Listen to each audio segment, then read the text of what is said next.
You're listening to littlepodcast.com. Okay, you're taking me on a journey here, TJ. I have definitely subscribed to r/rimjob Steve now. I guess we're all a little racist, effing N-word. The Bloodhound Gang, Discovery Channel. Oh, we've said the N-word a lot in this episode. Welcome to Born in the 80s, episode 356. I'm your host, John Rowe, joined by my co-hosts... Matt Hag. TJ May. Hi. Sorry, I was in the middle of a conversation in the pre-show, and then I thought, you know what? This should probably be on the show, because we've been talking about... Tune into the live show for lots of poo talk. It'll be after the credit. It'll be after the credits, so you'll get to hear it. So I took a course in college called Human Development Biology. It was an honors course, and I was like, oh, that sounds awesome. I was like, this is going to be like how humans evolved and stuff, like learning all that jazz, and it was a class about actually like how fetuses develop in the womb. So I was and this way was off. at a Catholic or Dominican school, so it was like, and this is why you can't murder these babies. No, not at all. Edge was not like that at all. But, or at least I don't think it was. Then again, I'm not a woman, so I have no clue. But the class was really good, and they taught the guy was a doctor, and he was just like telling us about like the hospital. And he's just like 75% of all people that come in end up with whatever is happening to them being undiagnosed, because there's just really, it's if you think about it, like the ocean, like the knowledge of our human bodies, if you think about it, really only started taking off in like the early 1900s. So we have like 150 years maybe of knowledge about the most complex organism, one of the most complex organisms like in the world. We don't even have like, fruit flies figured out all the way yet. You know what I mean? And so the idea is that, like the ocean, we only have explored so much, and we know a lot about it, but there's just so much we don't know yet. Mm-hmm. And so a lot of times when you come in, you're not feeling well, and they're like, it's probably some virus that will go away in 3 days, or you'll die. It's one of the two things. Like, there's such like a roll of the dice. It's like, we just don't know. Like, I imagine like when you're in the doctor's office, every time the doctor leaves the room, they're just like, fuck, I don't know. No, I know. And that's the way it is. I mean, a lot of the really common stuff, is pretty easy, but there's just stuff that's just like, like the issue I have with my leg going numb. They're just like, it's probably cancer-beaties. There's nothing wrong with you that they can tell based on the scans they took. They took an MRI of my brain, which is awesome. I got to see pictures of my brain. The doctor showed me the pictures. Yeah. It's the big brain. It's the best brain. Just so you know. Did you need to zoom in a lot to see it? Hey, you got me. It was funny, too, because I called my dad afterwards, and I was like, they confirmed that I do indeed and have a brain in my head. That's the thing. That there was a dude that got an MRI only to find out that most of his brain was gone. Yeah. And he was like a fully functioning adult, but like most of his brain had dissolved and turned into water. Yep. That's crazy. That's exactly. See, we know so little about how our bodies work. So, you know what I mean? Like, that's one of those things that's like, if we knew everything, we would be able to cure everything. Well, even more so with brain stuff. It's just like, just physiologically, we don't know a lot. And then when you get into what that means as far as function, we're just like, fuck, I don't know. Yeah, it's actually kind of incredible, because it's like the brain is it's just a giant mass of neurons that all control literally everything that you do. And we know kind of the places that do control it, but it's weird because you can lose part of your brain and other parts will pick up slack sometimes. Yeah. So it's like so unknown as to how exactly it all works. So, or you could be someone who only has half of a brain because the other half dissolved into water. Yeah. Or you could be don't even know. somebody who had the corpus callosum cut to cure seizures, and you have two brains inside of your head that don't communicate with each other. Yep. Yeah, there's just some weird stuff. Oh, I've heard about that. That is messed up. Yeah. Yeah, so it'd be like if you show something to one of the eyes and ask the person to say, like, whichever side of the brain controls speech, if it's not the eye that corresponds with that, they won't be able to say it, but they'll be able to write down what they're seeing. It's crazy. Yeah. Yeah. So that's what I'm saying is that, like, nobody really knows what's going on with you. They're just like, it's fine. You're fine. You're going to be fine. And that's the thing you learn when you get, like, over the age of 30 is that, like, just parts of your body just stop working. Yeah. It's just like, you'll be fine until you die, and then, yeah, whatever. It's kind of a thing. Yeah, it's kind of a thing that, like, happened when I was, I don't know, maybe like 26, 27, when I started having tingling in my feet, and the doctors couldn't find a cause. Yeah. And they're like, your blood sugar is, like, still within the normal range. You know, it's in the higher half of the normal range, so maybe, you know, you should keep an eye on it. Is it something that just happens all the time? Or all the time. Because, like, with me, it's if I ever cross my legs, they'll immediately go to sleep. Oh. And I assume that's some kind of, like, nerve pinch thing. Yeah, I have that, too. My arms and legs fall asleep super easy. And so they're just like, you probably just... It's just you know, it's, was it neuropathy without a cause? Without an assignable cause. Which is like 70% but of neuropathy. Is it neuropathy if it's not... Isn't that pain? It can be pain or it can be tingling or numbness. It's anything, really. They said if it is pain, I can, like, do stuff about it, but it honestly idiopathic neuropathy. It isn't really that bad. But they were just like, it's that. And so, like, I've come to accept that it's never going to go away, and I'm just the way my body's going to be for the rest of my life. Yeah. It kind of sucks, but what can you do? It's not that bad. I'm going to probably have a stiff, sore back for the rest of my life, no matter how many times I shock it with the little, like, trans-epidermal nerve stimulation thing. Yeah, so that's the advice I give to anyone listening who's not old. Don't get old. Yeah. Just kill yourself. It's better to burn out than fade away. No. So that's actually part of the advice I've been given to everyone at work is don't get old, don't get married, don't bring kids into this hellscape. Yeah. But well, no. Okay, go ahead. One of those you can undo. Is the thing. Without, like, being charged with murder. So okay, I mean, yeah.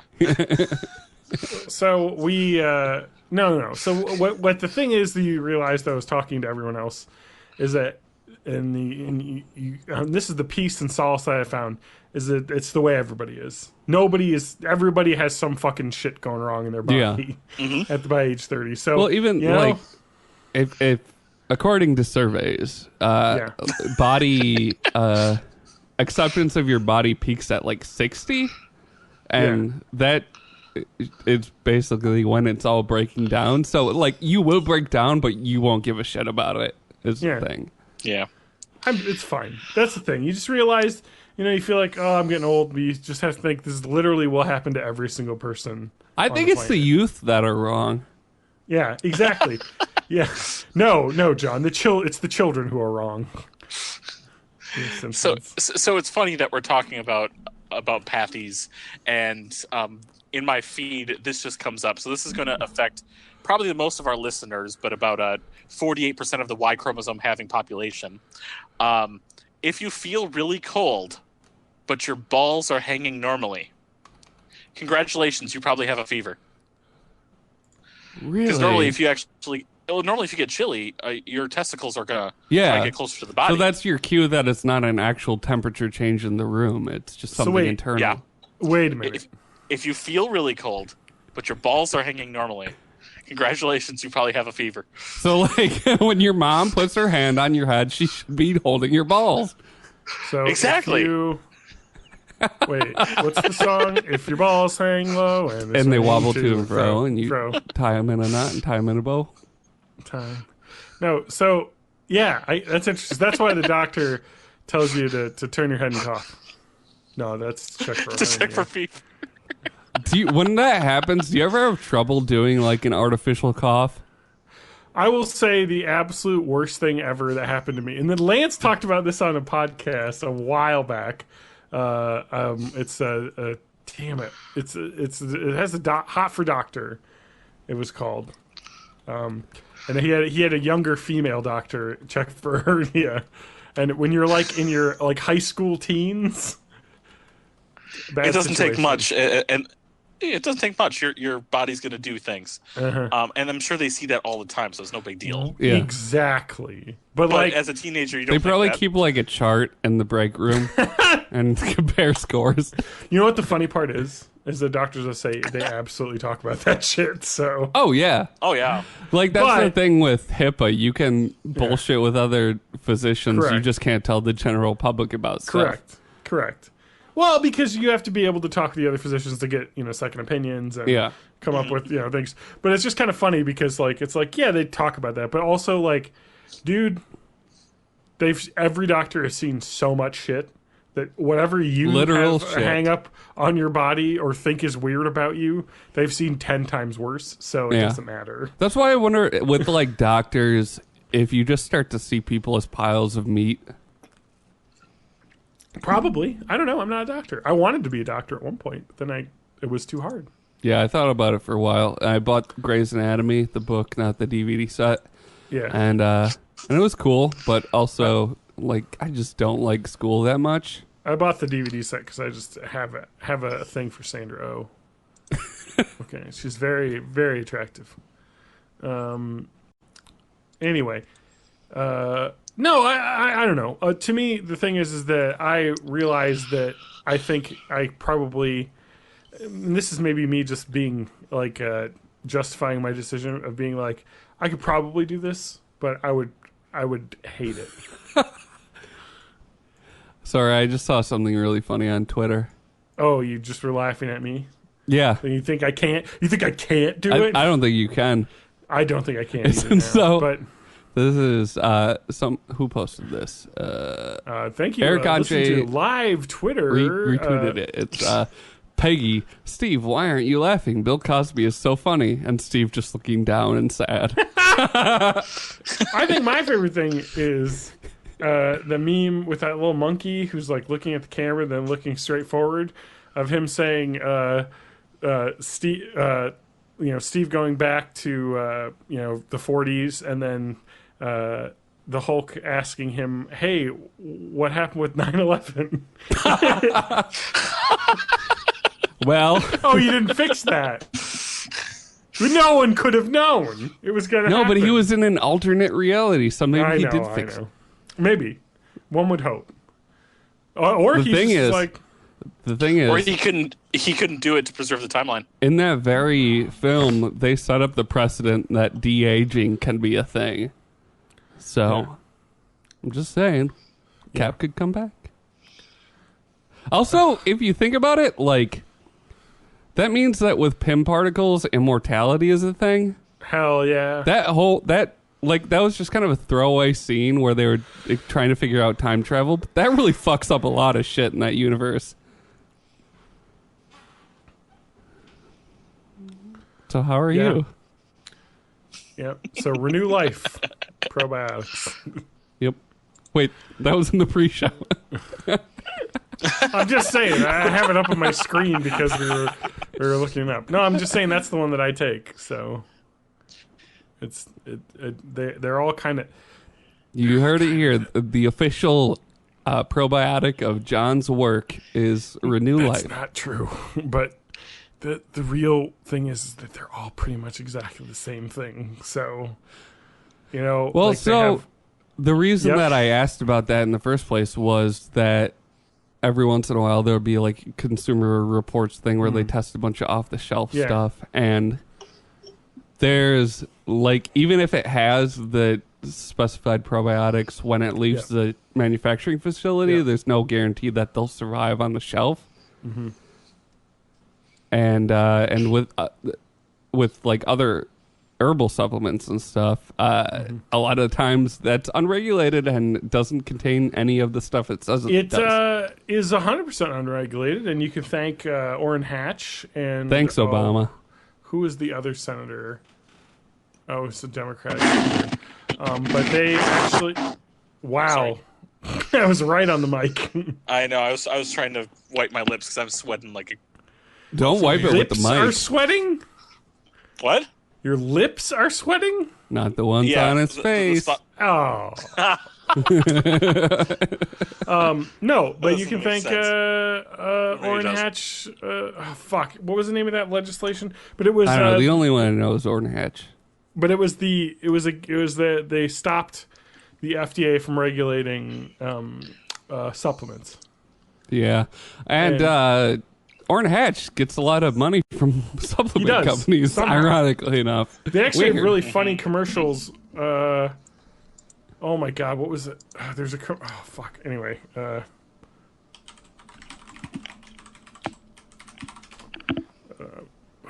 FDA regular. Okay, dietary supplements are different.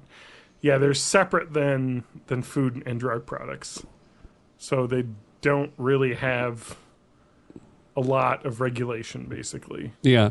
And all they have to do is say these claims are not verified by the FDA. And they Correct. can say, like, anything.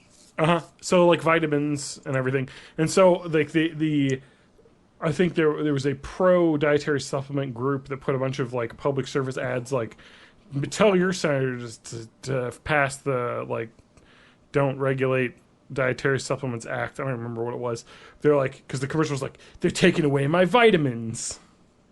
Like, you can't buy them anymore because they took them away. And it's Man. no. Don't you just love the ignorant? Oh yeah, They're so great. yeah. It's a good thing there's so many of them. So like the idea is that you could walk into a GNC and like, you know, probably a good 50% of that shit is garbage. Yeah, it's all Because sawdust they and just- floor sweepings. Yeah, it's such like complete, and that's a that is a problem with probiotics because they're regulated as dietary supplements. So, you know, unless because there are clinical probiotics that you can buy and get prescribed, you know, there are probiotics that have clinical trials that you can buy, you know, that do have some, but they aren't regulated by the FDA because everyone decided they shouldn't be, and I should probably agree that they shouldn't be. But I don't really know much about that at all. So, Well, the whole thing was like they shouldn't be regulated by the government because that'll create jobs because it'll make these industries pop up to just like regulate it. And now you're part of the system, John. yeah, no, I am. Boy, we're just gonna have to cut all this out, huh? Honestly, I don't know anything about probiotics or that law. No, you're all about anything. beer now. Yeah, I make beer. Make beer. John, do you just work at a brewery? Yeah, You have make been, beer. I you're like, wish. oh, I'm a scientist. I'm fancy. I have a chemistry degree or something, probably. I mean, okay, so not regulating dietary supplements as drugs makes sense to me in some way, but also But there needs to be it's the same- something it's- to like it's the verify same- claims. It's the same shit that happens every time with an argument in any sort of political spectrum. You know, you have people one side saying, "Hey, maybe we should regulate this," and then the other side saying, "It'll kill everything, no regulations." And it's like, well, there's a middle ground here. Yeah. You know, we don't have to regulate these as drugs that are prescribed, you know, or over the No, counter but you could, drugs like, that can actually like kill Have people. an agency that just like verifies that it contains what it that's what- says on the tin. That's what food regulations cover, which I believe the FDA, which I believe dietary supplements are very close to. But Yeah. in terms of like claims on whether or not it will do something is different. The only thing is they're regulating is this isn't going to hurt you if you eat it. It may just be sawdust that you're eating, you know, because they aren't required to, you know, disclose 100% of their you know what I mean? It's like just a dumb like it's messed up. The whole system is messed up. It's not just dietary supplements. It's just all messed up. It's because the government doesn't know how to do anything. So we got to drain the swamp. Pull out the old plug. Drain the swamp. Let's build a wall. This guy over here, who's a Sell a friend bunch of of mine, shit to Saudi Arabia. he's a friend of mine. I want him to build the wall. Let's give the contract to someone that I'm a personal friend of. Is that a thing? That I don't know. That what- seems legal. Oh, yeah. Dude, can you imagine it going any other way? No. It's kind of exactly the way Russia works. That's weird. With, their like an oligarchy? Yeah, it's like, hey, you're friends of the government. Let's give you the contract. It's also the way the mob works. And all of the money. Yeah, you know. Hey, TJ. Let's get political. Let's talk about politics. Let's turn this around a little bit. Okay. TJ's turn the car around. Every now around. and then I get... Yes. Okay. Back to World of Warcraft. All right. Back to World of We'll get there. We'll get there eventually. So, I want to talk in this world of misery and despair. I want to talk about a new home I have found for positivity. PlayStation and Home. Just no. Xbox never. Live. Yes, but I need to renew it. But so Man. I want to discuss this week's. This is kind of not a news segment. I just gave it a name. This is our Byte subreddit of the week. Oh, nice. So Positivity stream.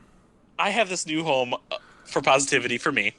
Yeah. Full of great stuff. I'm just gonna pull a couple of posts, just read them for you guys, and then I'll explain where you can find this.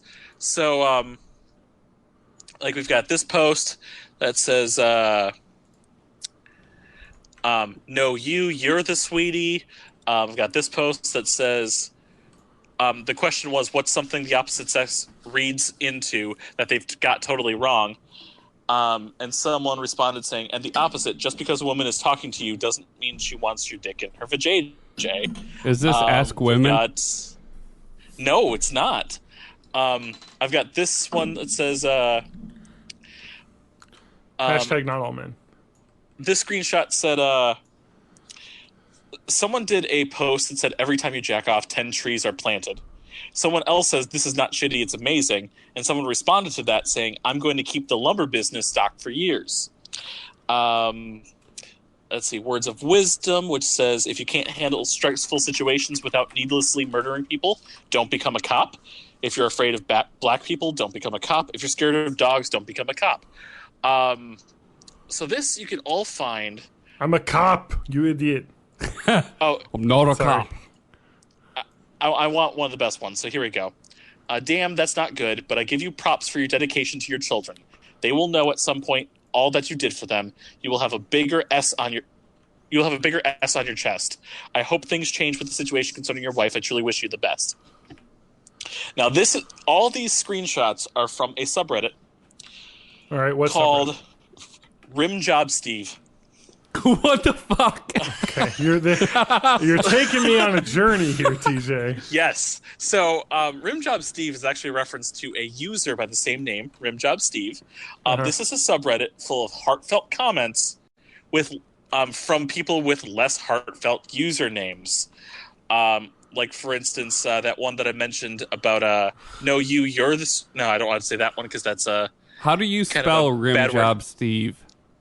It's Rimjob _Steve. Okay. So it's like John _Danger. Exactly. That's where I got it from. The one that said, just because a woman is talking to you doesn't mean she wants your dick in your vajayjay. That's from the username shitfaced _cuntfucker. Oh, boy. I love when this shows up in comment threads, though, where somebody will say something, and then the person will reply to them with, thank you, cuntfucker 2000. Exactly. Like the... I wish that could be the episode title. Somehow I don't think I could do that. The don't become a cop comment is from user DM _me _booty _pics. So DM me booty pics. Nice. We've got the person that was giving props for the dedication of your children. That's from it's your girl, skinny pussy. So yeah.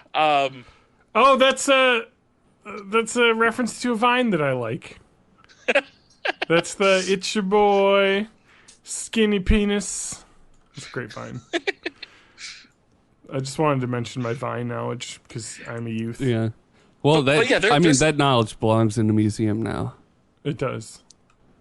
There's some great posts that are actually genuinely heartfelt, heartwarming, and positive from some absolutely abysmal or inappropriate usernames. Yeah.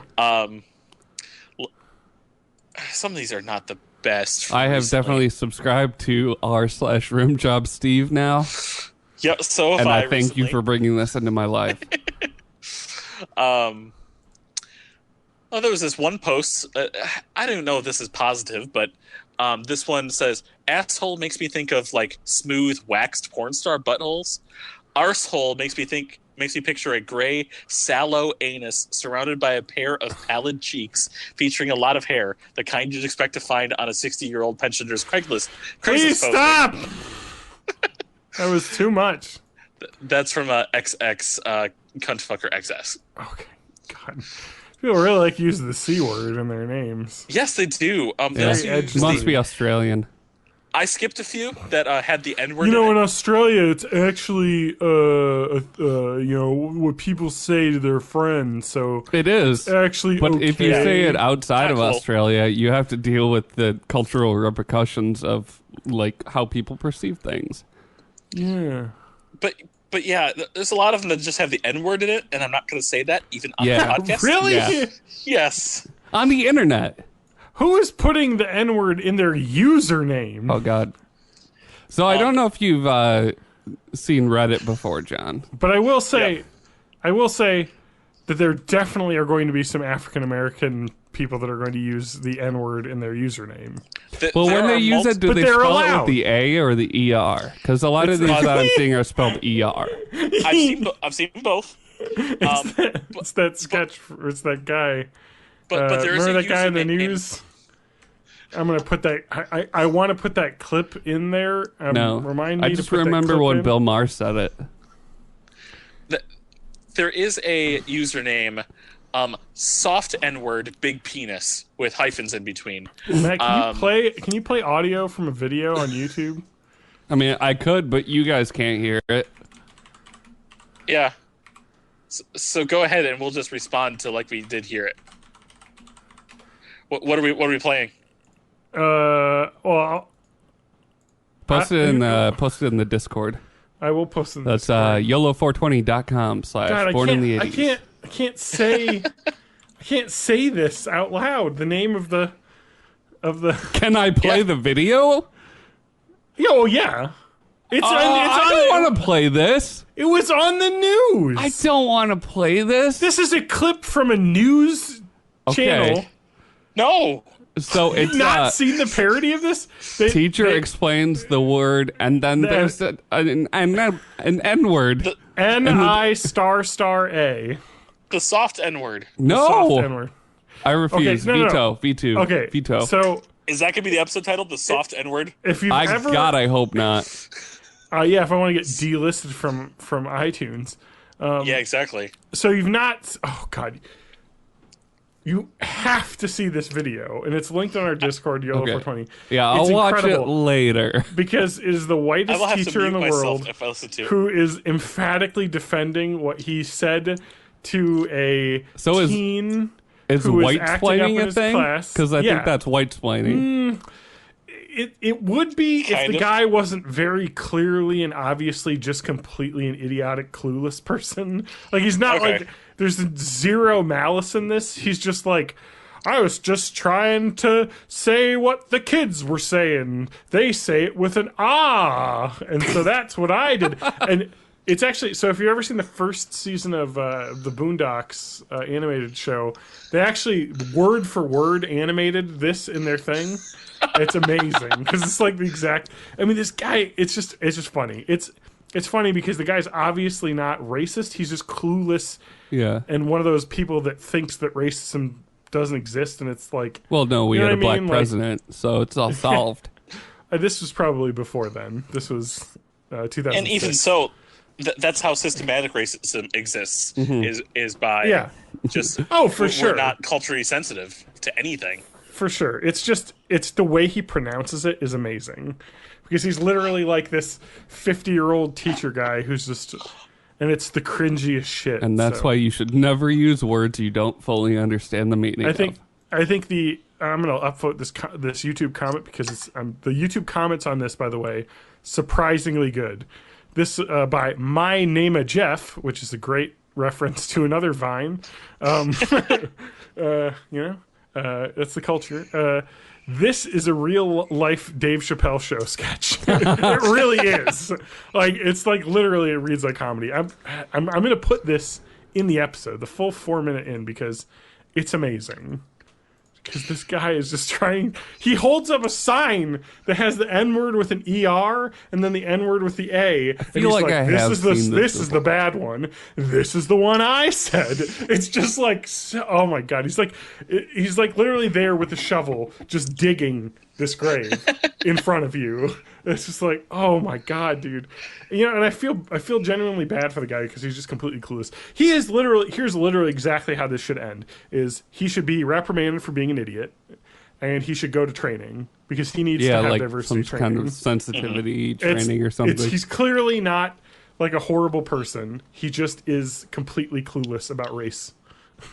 He needs to be educated. And the kid who's probably acting up in class, don't act up in class, but also, teacher, you gotta be sensitive to racial terms. What do you think the context was? Do you think it was like as a punishment, or as she was like a greeting, like, "Hey, what's up?" Yes, buddy? Literally. Yes. Yep. Mm-hmm. Hey, rad dude. But not that word. Hey, bro. Let me just put the clip in. Let me put the clip in of Vince McMahon saying the N word on WWE. What? As a joke. You don't remember this? No, I didn't watch wrestling. Yeah. Okay, so he goes in. There's a bunch of black wrestlers. I believe this was during the Nation of Domination, which the WWE problematic racism all around. The Nation of Domination was awesome, and it was actually a really good representation of black wrestlers because they were badass and they just beat everybody up. But he went up in the room, and he's the most white guy. He's just like, "What up, my N-words?" And he's just like, he's obviously trying to be the stuffy boss who isn't with it. But it's like, so it's the same situation with this guy where he clearly isn't understanding that the reason why you're not allowed to say that word isn't because it's a social faux pas for a white guy to saying it. It's because of the history behind that word and the terrible cost of lives and the terrible history of slavery in America is why you can't use that word. Not because, it makes you seem like a dopey white guy, which is exactly, I think, what this teacher was trying to do. It was like, I'm going to use the youth terminology, and it's more nuanced than that, turns out. But anyway, and he didn't. Of course, he still owns the company. Nothing. It's wrestling. They got. Hey, I mean, they gave Kofi Kingston the championship.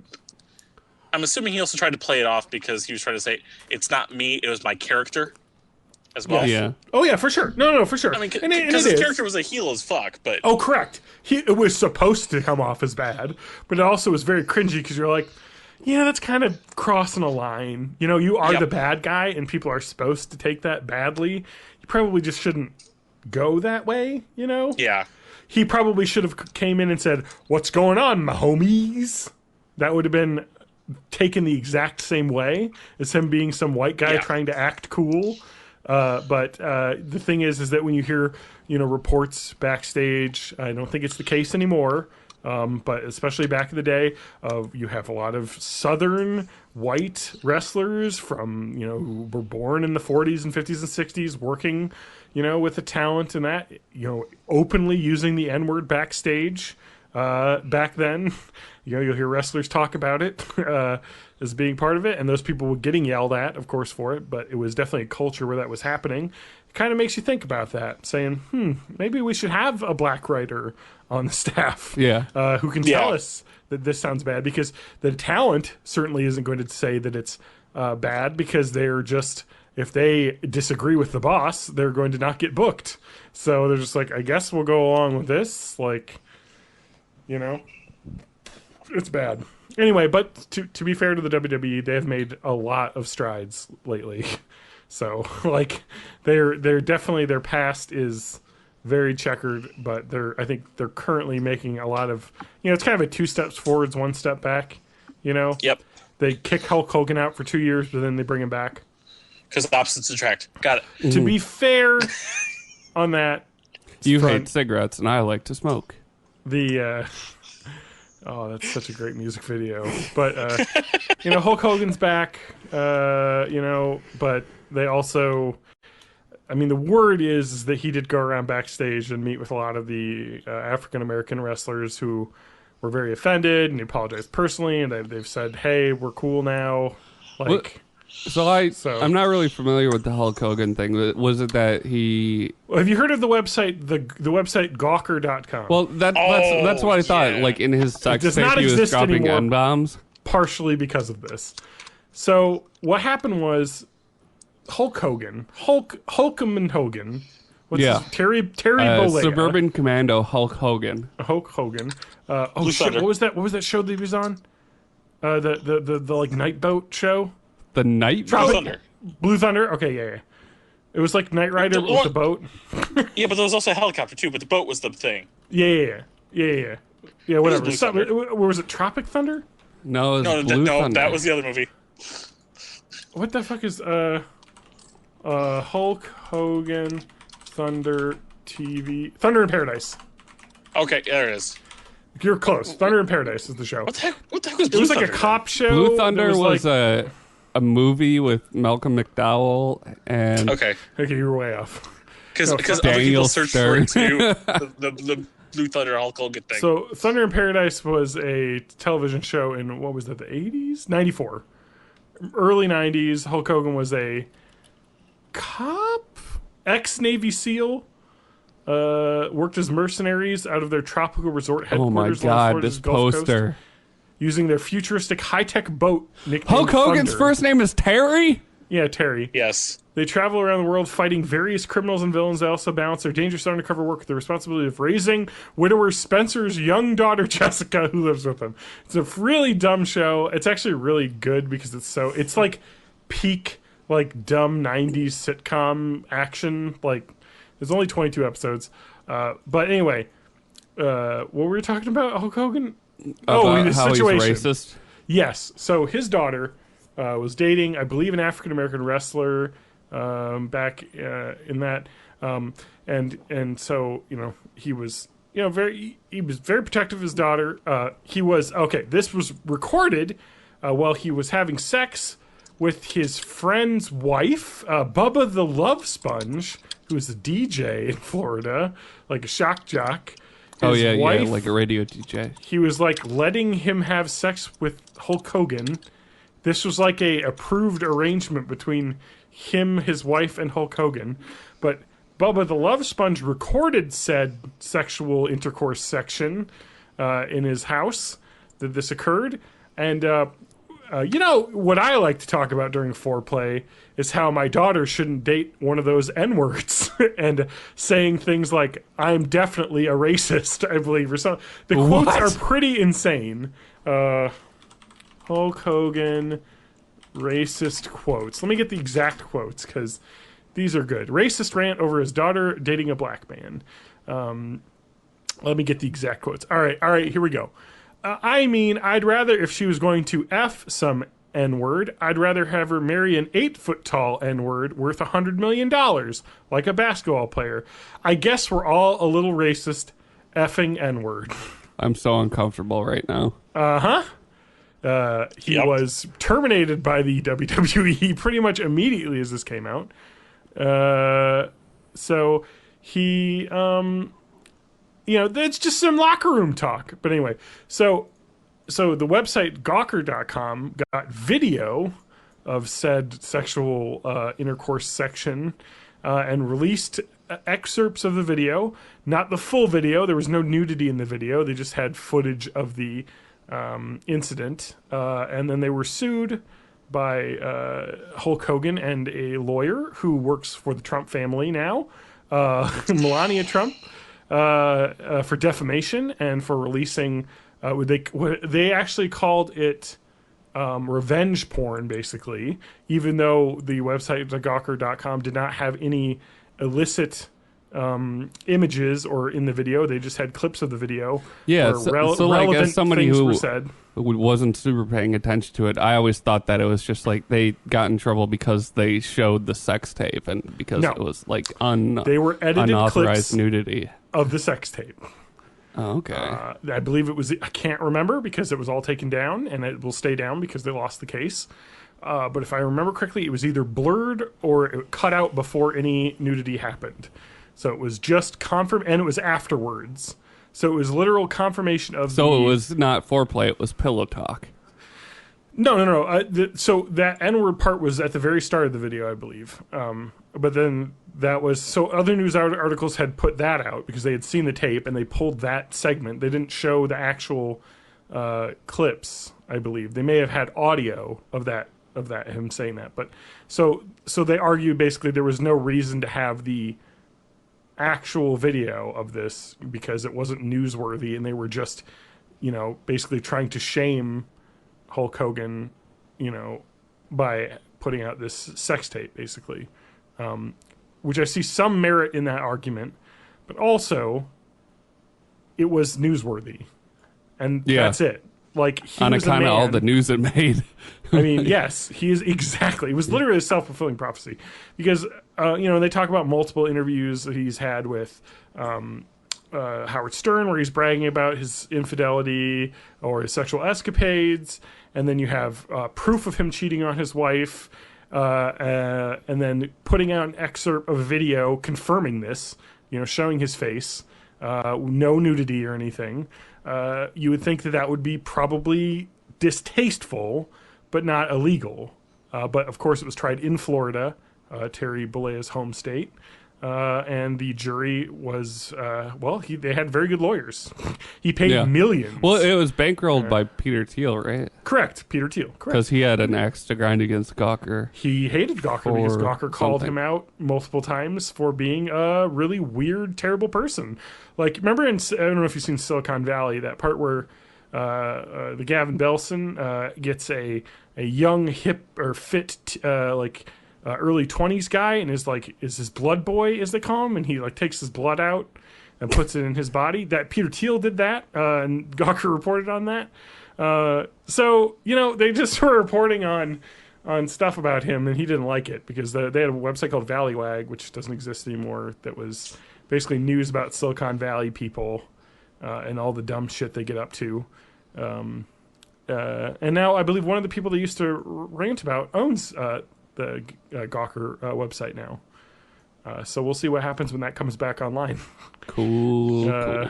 I forget who it is. I think it's founder of, Bumble, the dating app.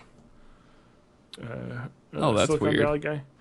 Anyway, so it's a whole thing. He said some really racist shit. Sorry, he didn't. So I wanted to get it right because I don't want to defame the guy.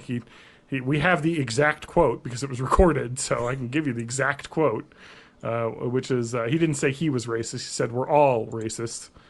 He was, obviously condemning all of society. Yeah. After he repeatedly dropped a bunch of N-bombs. He's like, yes, but all of the people are as bad as me, too. Yeah. Man, what a trip. That's definitely not how... the case is a lot more nuanced than I thought it was. Because just looking from the outside, it was always Gawker's being trashy and publishing people's sex tapes. But the case you've laid out is much more interesting, and it's a little bit fucked up that the whole company got dissolved because of it. Yeah.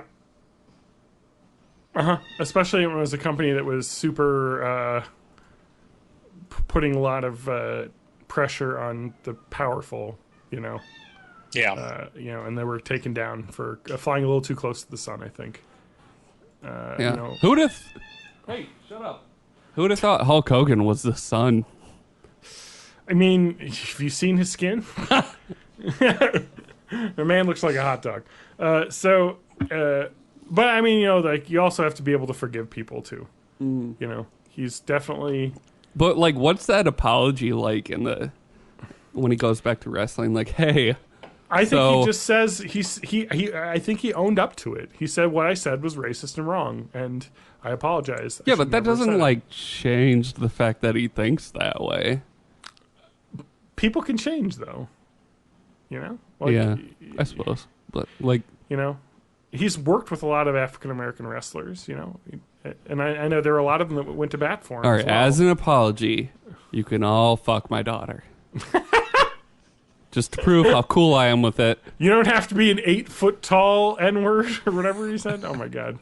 Oh, we've said the N-word a lot in this episode. We haven't, to be fair, we haven't said the N-word. We've said N-word. We've said the word, the N-word. Yeah. Which is more than one word. 2 words. So, good news. 48 minutes until I could finish my download. Nice. I just want to mention... Also, good news. 3 white dudes on a podcast solved racism. All right. We did it. We did it, boys. I just wanted to mention, I think the thing that meant the most to me and why I think maybe I'm a little bit more accepting of Hulk Hogan since 2015 is Big E Langston, as he was known, but he's now just known as Big E. He's an African-American wrestler, one of my favorites. He's in the New Day.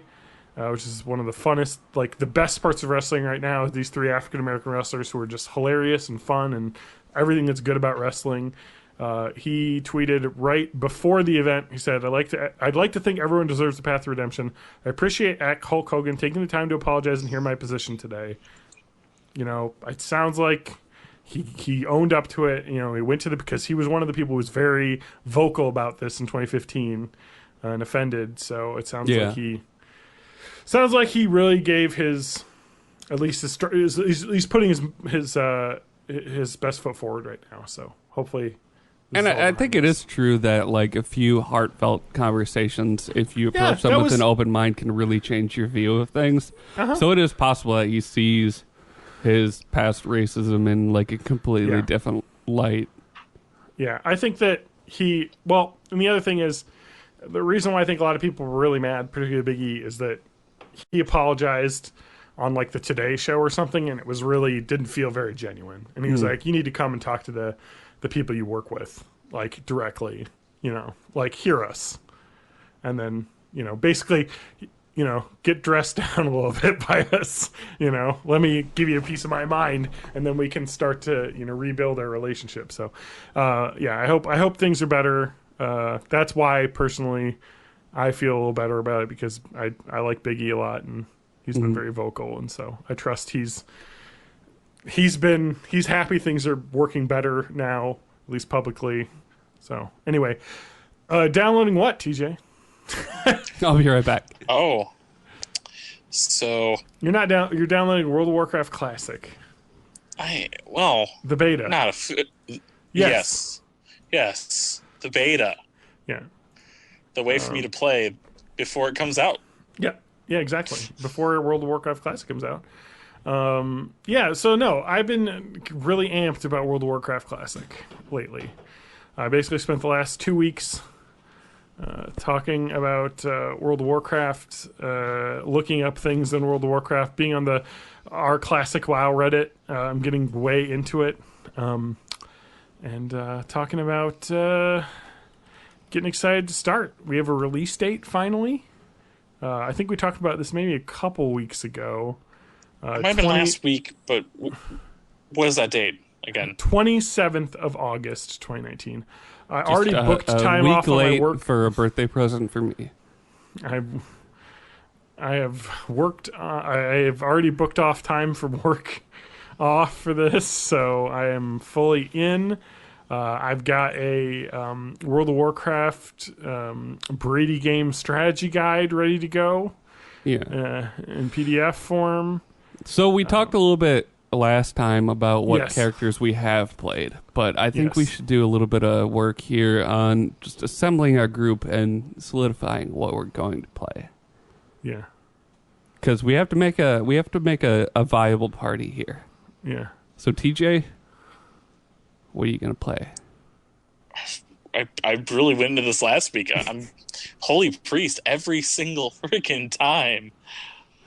Now that is gonna mess with my plans. It's gonna mess with my plans to be a Shadow Priest. No, you're okay because that's a DPS. That's true. A Shadow Priest is basically a warlock without utility.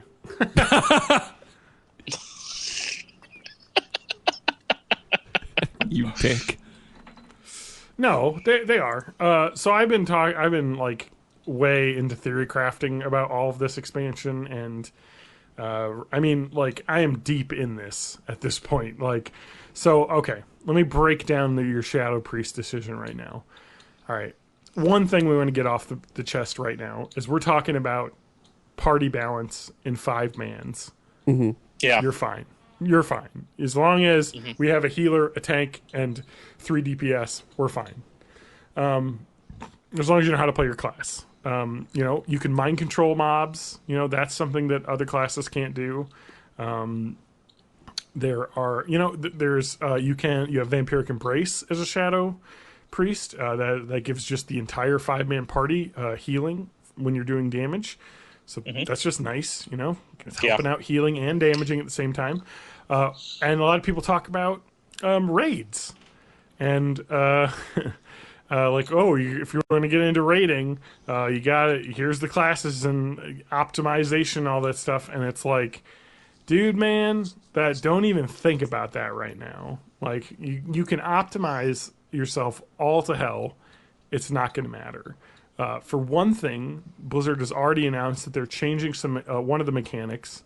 Not changing, but they're making it. So in 1.12, the monsters used to have 8 debuff slots. So in a raid, when you have 40 people, there are only 8 debuff spells that can be applied at a time. Oh, really? Obviously, a lot more. With 40 people, you can apply a lot more than that, and it's not 8 debuffs. It's 8 spells, so you could have like tons of warriors doing that, and you're going to need Sunder Armor all the time. So there's one gone because that's the tanking one. I'm trying to think of some of the other ones that are always going to be on. You're going to always have the Warlock Affliction. You're going to always have, you know, all these things are going to be on all the time. But in patch 1.7, which is prior to Burning Crusade, they optimize rating a little bit by upping the debuff slots on monsters to 16, which means basically you're never going to run out of debuff slots. So at that point, Shadow Priests became a little bit more viable because they also had shadow debuffs that were very similar to Warlocks but weren't the exact same spell, so it would take up slots. So it becomes more viable. So that's my... That's my advice. Okay, so if it was a choice between a Shadow Priest and a Warlock, which would be better? Which would be better for what? For just playing? For group play. Because, like, the main thing I liked about Shadow Priest was it was great for solo, like, grinding. Mm-hmm. I think you will find the same with Warlock. Yeah, it's about the Warlock same. is really good for solo grinding as well. Okay.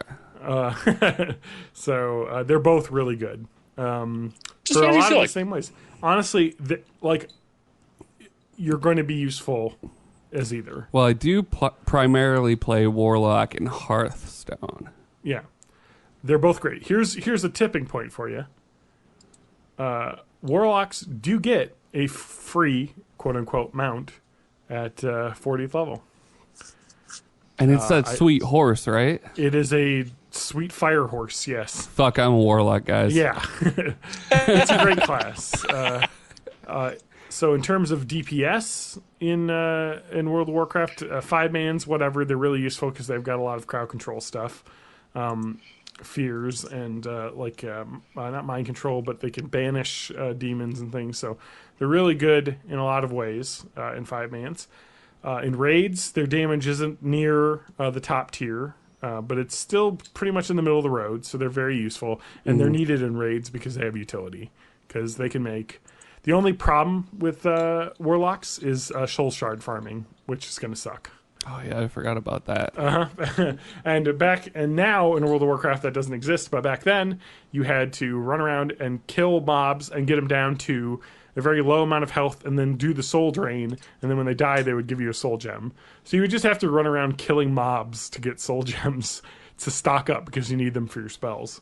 So yeah, it was a little bit of a chore in the day, but every class has that chore for something or other. So whereas rogues do better DPS, but their chore is you had to manually get poisons and apply them, which is all taken away now. You'd have to manually. God, I forgot about how annoying that was. Yeah, I played a rogue for like a couple of weeks, and I quit because like just the chores were so annoying. Mm-hmm.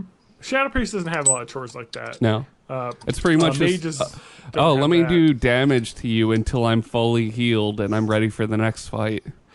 I mean, warlocks are good with that too because they have a pet for doing solo grinding, and they can also replenish their mana by sucking their own health out. And then when you have your pet running around taking aggro, you don't have to worry about your health. So it's actually kind of nice. You're never really waiting for mana as a warlock. One of the problems with mages leveling is that you basically have to drink after every fight. But you can make your own water, so it's not that bad. But yeah, it's kind of one of those things that is different. Oh, that's right. I'm gonna have to get drinks and keep drinks with me. Yep. Yeah, it's the way it works. They've really buffed up mana regens in later. Yeah, it's almost like they fixed a bunch of stuff that's really annoying. Here's the thing, man. When you say that, you're right. But also, when they fix things to make them less annoying, it takes the corners off. You know what I mean? I suppose, yeah. It makes things a little bit more homogenous. So it's kind of one of those things that, you know, you can appreciate, and this is something I've seen turn with games a lot, is looking at games like your Dark Souls games where they are purposely very systems heavy and difficult for the reason that they are. They're meant to be extremely technical. And that's the way World of Warcraft felt. Not in the combat, but maybe in the systems. And so everything felt, I don't know. I think one of the things that really kind of sucked about when they started changing World of Warcraft, I say probably a little like Cataclysm would be the best thing. Because I think that's when they first introduced the free level 80 warp, where you could just get a character at level 80 and start the new content. That's kind of when they were like, okay, nobody wants to level. Let's just get you to max level as quick as possible so you can do all the cool stuff. Yeah. And whereas in Vanilla WoW, leveling felt like like every level felt like a big accomplishment. Whereas now with the spells, number of spells reduced, the homogenization of classes. So like right now, if you were to play Mage, you pick a spec: Arcane, Fire, Frost. And when you pick Fire, you don't get any Frost spells or Arcane spells. When you pick Arcane, you don't get any Frost or Fire spells. Back in the day, you got all three, basically. And you just pick and choose. And then you would pick a spec based on which one that you wanted to focus more on, but you'd still be able to do everything. They simplified the mechanics quite a bit. It makes sense. When WoW first came out, MMORPGs were still like incredibly niche. And WoW was what really brought them into like the general populace of gamers. Yeah. So over time, they just leaned more and more into like broad appeal, and that kind of you lose something when you do that. Yes, exactly. And I'm not going to say the game is perfect. You know, the new WoW has added some awesome stuff, like the story stuff. The dungeon mechanics are so much more unique and interesting. You know, like it's just so much awesome stuff has been added, but also Vanilla was a very different game. Like it was very much about getting an epic item felt epic. And now, when you play World of Warcraft, having a full set of epics is very common at the end game. But back then, it was just every week you get in with 40 people to have maybe a shot of getting maybe one epic item, but maybe it wouldn't. And this is pre-transmog, so if you get an epic item, you're going to look like you rolled out of a trash heap. Yeah. Because none of your shit's going to match. Oh, yeah, exactly. That's one of the things I love about WoW is that you would just have, you know, all this trash garbage stuff, but then these awesome looking shoulders, or this trash garbage shit, and then this awesome looking weapon. Yeah. And I like that kind of aesthetic from just like a story standpoint of like these are the trophies of your adventure, and they're not meant to look cool together. They're just a bunch of different things from a bunch of different feats that you've accomplished. And that was one of the things that was really satisfying about getting a full tier set, was getting everything to start matching. You know what I mean? And being like, oh shit. Yeah, because I remember you'd see, if you were in like a PvP area, if you saw somebody that matched, you were like, fuck, I'm not going near that person. They know what they're doing. They're wearing armor that looks like other pieces of armor that they have. Yeah, dude. So World of Warcraft Classic. So are we fully decided on Horde then? I want to do Horde. Yeah, okay. I really want to do Horde. Horde is what I did back in the day. Question is, do I want to do a PvP or PvE server? Can you move between No. them? I'm sure in WoW Classic you'll be able to. Okay. Because they charge fees for that. But it's either or, man. I don't know. And so the way I don't want to go PvP. So the way it used to be was you would go PvP server and you could switch over to a PvE server. But if you leveled to 60 in a PvE server, you couldn't transfer your character to a PvP server. So if you're on a They've kind of PvP gotten over server, yes, it's just PvP in certain areas, right? it is PvP everywhere in the world, but in certain faction-controlled zones, you won't be flagged for PvP automatically. There will be zones that are free-for-all PvP. Like, for instance, a big one was the Eastern Plaguelands, Western Plaguelands, Tenaris, Strangethorn Vale, heavy PvP areas, was it Ash? Something Ashen Forest? Vale? Ashen Vale, yes, thank you. Ashen Vale Forest. Yep. Yeah, big one, because that was where the Barrens spilled out into. Oh, yeah. And that's where the elves Yeah, the spilled out Night into. Elf lands. Yes, so that was where PvP happened. And those are, then they'll tell you that you're flagged for PvP when you go in those zones. And then but most of the lower level starting zones and all the cities will be PvP protected. Unless you come in flagged, because you just came from a PvP area, because your flag goes off after 5 minutes. Yeah, so I think when I played, I was on PvP servers. Yeah. Oh, no, but PvE servers, you could also do world PvP, but you would just have to tag yourself by typing /PvP, and then you could attack, or if somebody else was flagged and you attack them, it would auto-flag you. Oh, maybe that's it, because I remember running into players from other factions and not being able to talk to them and trying to communicate through emotes. Yep. Yeah, if you were on a PvP server, they probably would have just been attacking you because you were being flagged. So that's the difference. I really do think I want to do PvP. We may regret it. Well, but, it seems... I will, but it's more hardcore. And it seems like it makes more sense within the world. Like, if you see a dwarf, you're going to try and kill it. Exactly. Well, and I think one of the things I really liked about PvP, because I did level a character on a PvP server as well, is that you kind of get to the point where you're in the shared zones and you like see other faction members and you just have this unease. You know, they could attack you at any moment, and you just kind of running around being like, "Oh, fucking no!" You'll try to just run past them a little bit out of their way. You might just wave or bow, but then you just you just do what you can. And then, of course, the absolute terror of the noise of the rogue unstealthing noise. It just is that meme. Nothing personal, kid.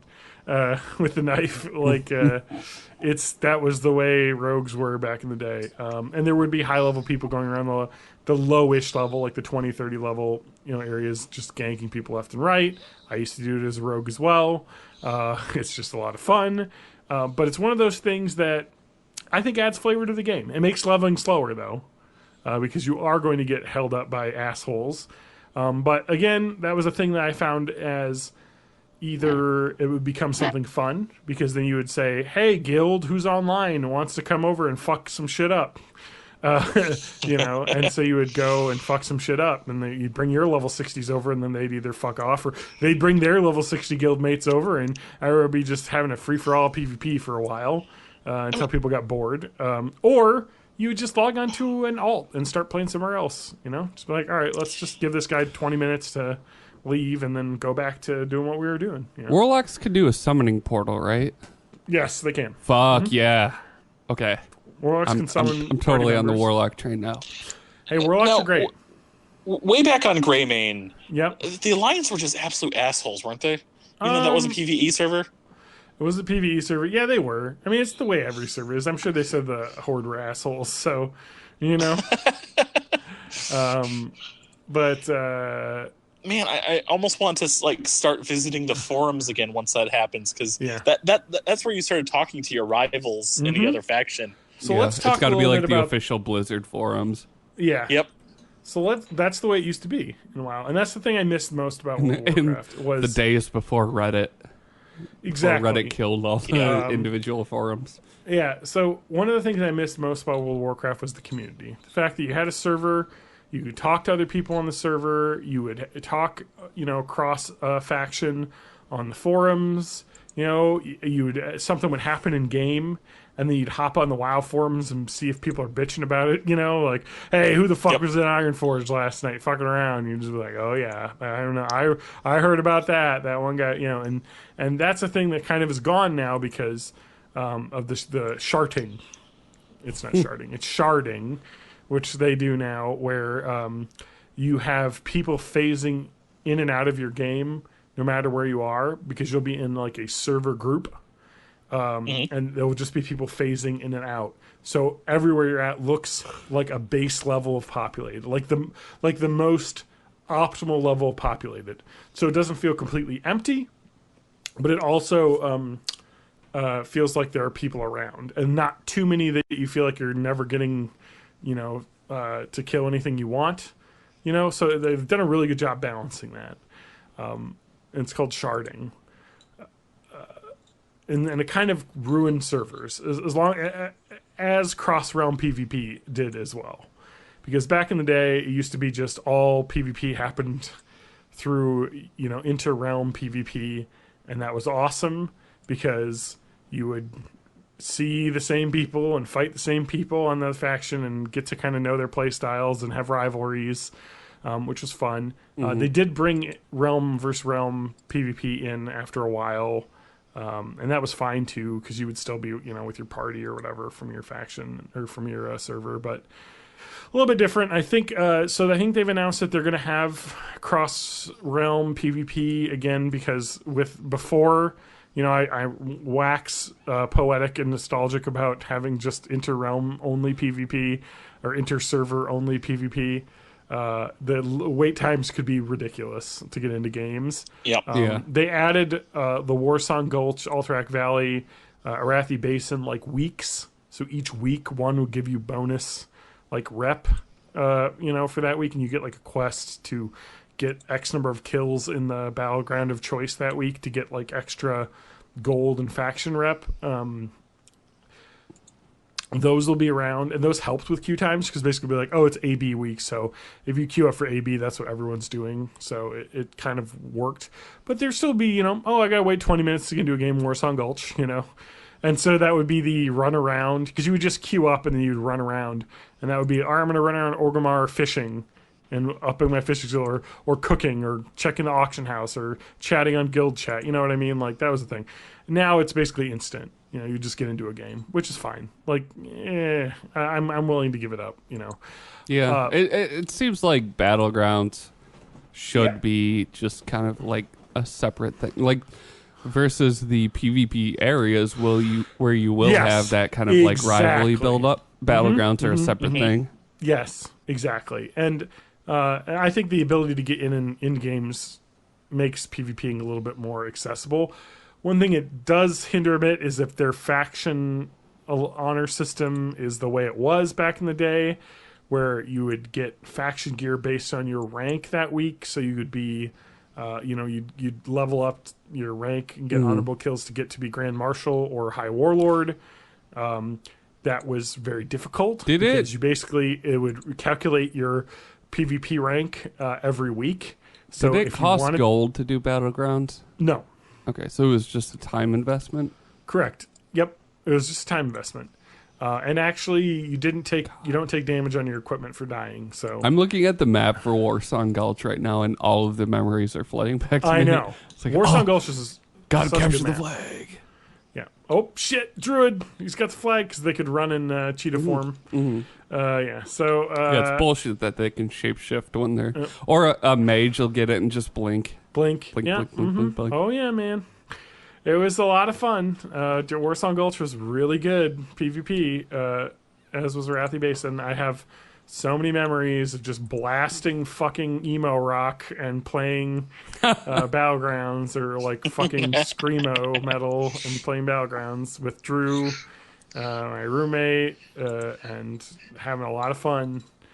But it's a great game, and I'm looking forward to that. One thing, I don't know why. It doesn't even matter how hard you try. So they're doing layering. No, you don't understand. This Linkin Park album, it's rock and rap.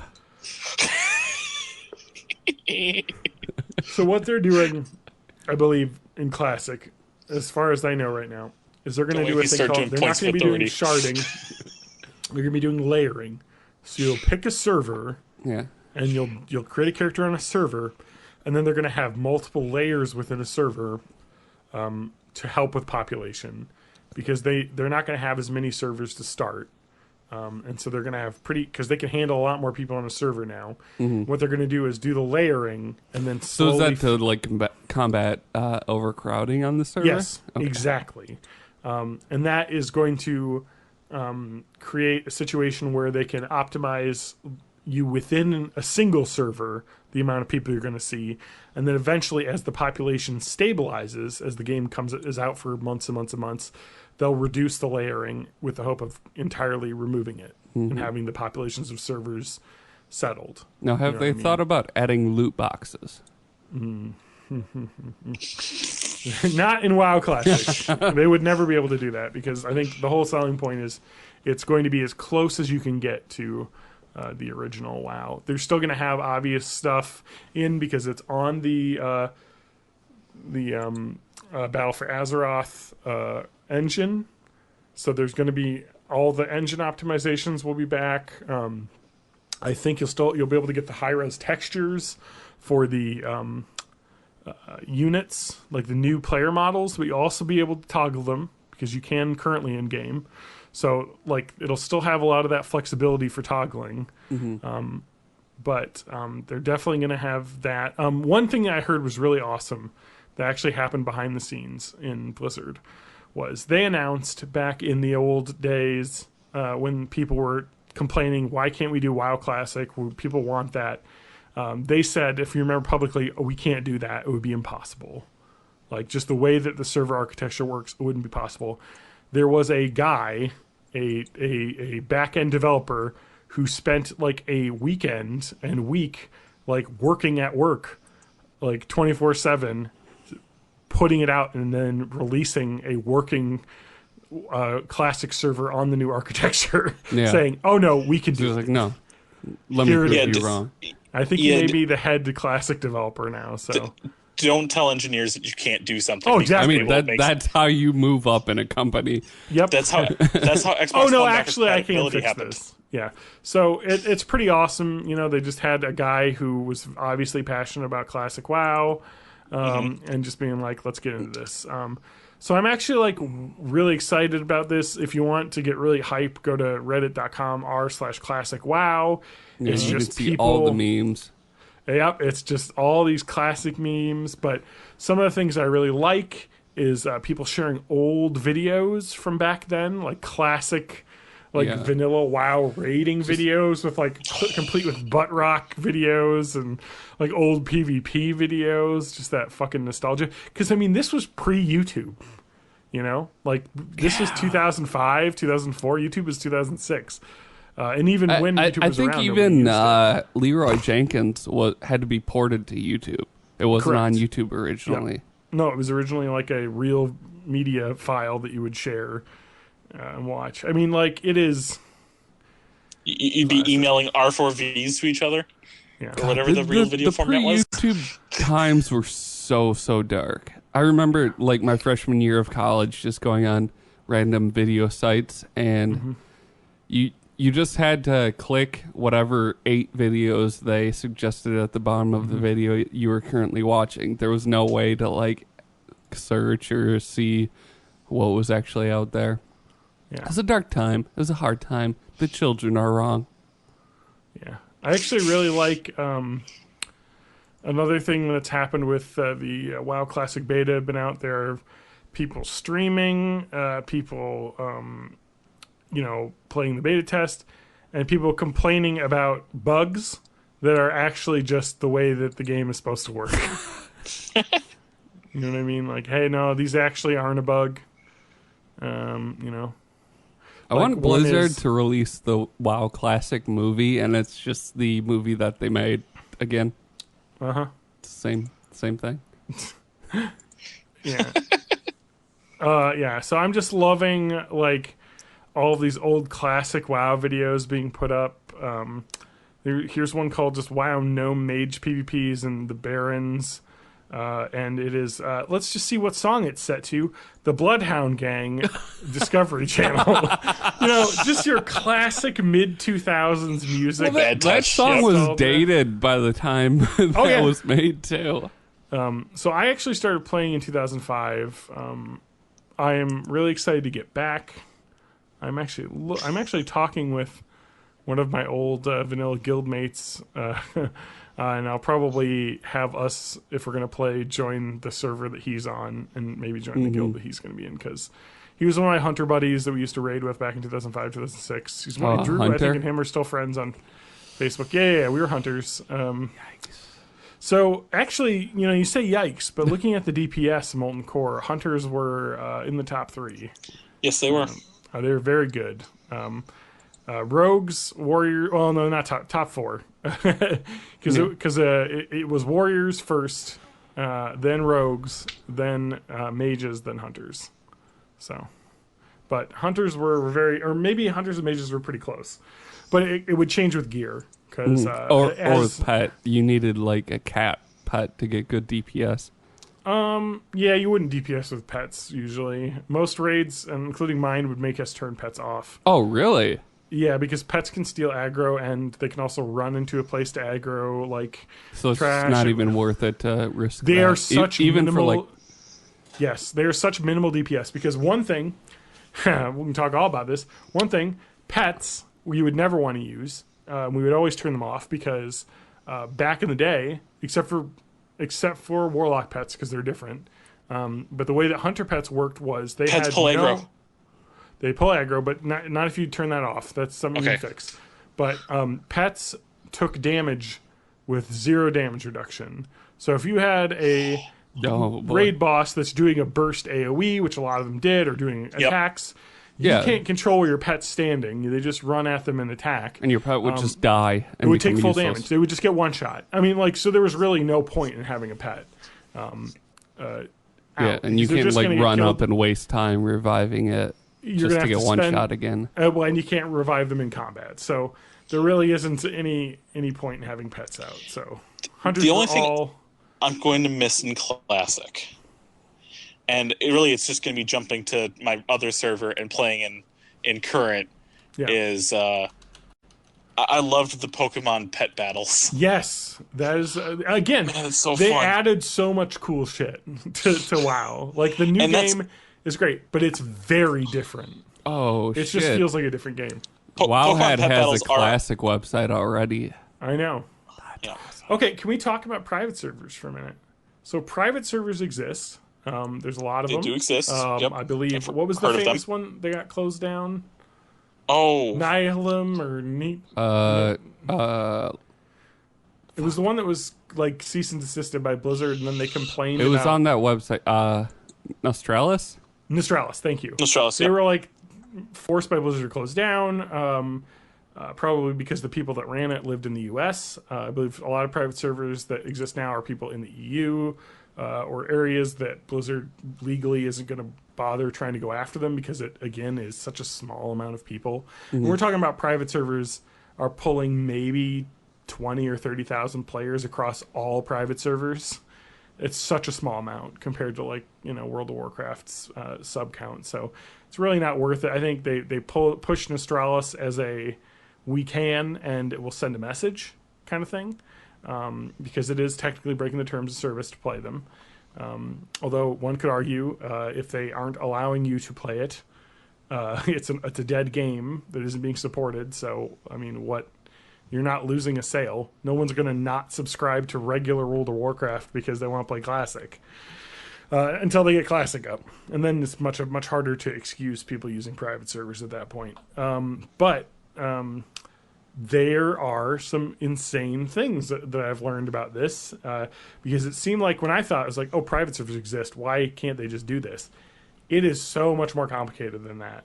So what we're learning through the WoW Classic beta is people are comparing WoW Classic to private servers and finding a lot of discrepancies. And there are privates because basically when you create a private server, they know what came in the client package because that's what we had. And they had to build server architecture based on what they guessed the client could work off of. So they reverse engineered servers. It is fucking wild. It could probably, there's YouTube videos explaining how it was done, I'm sure.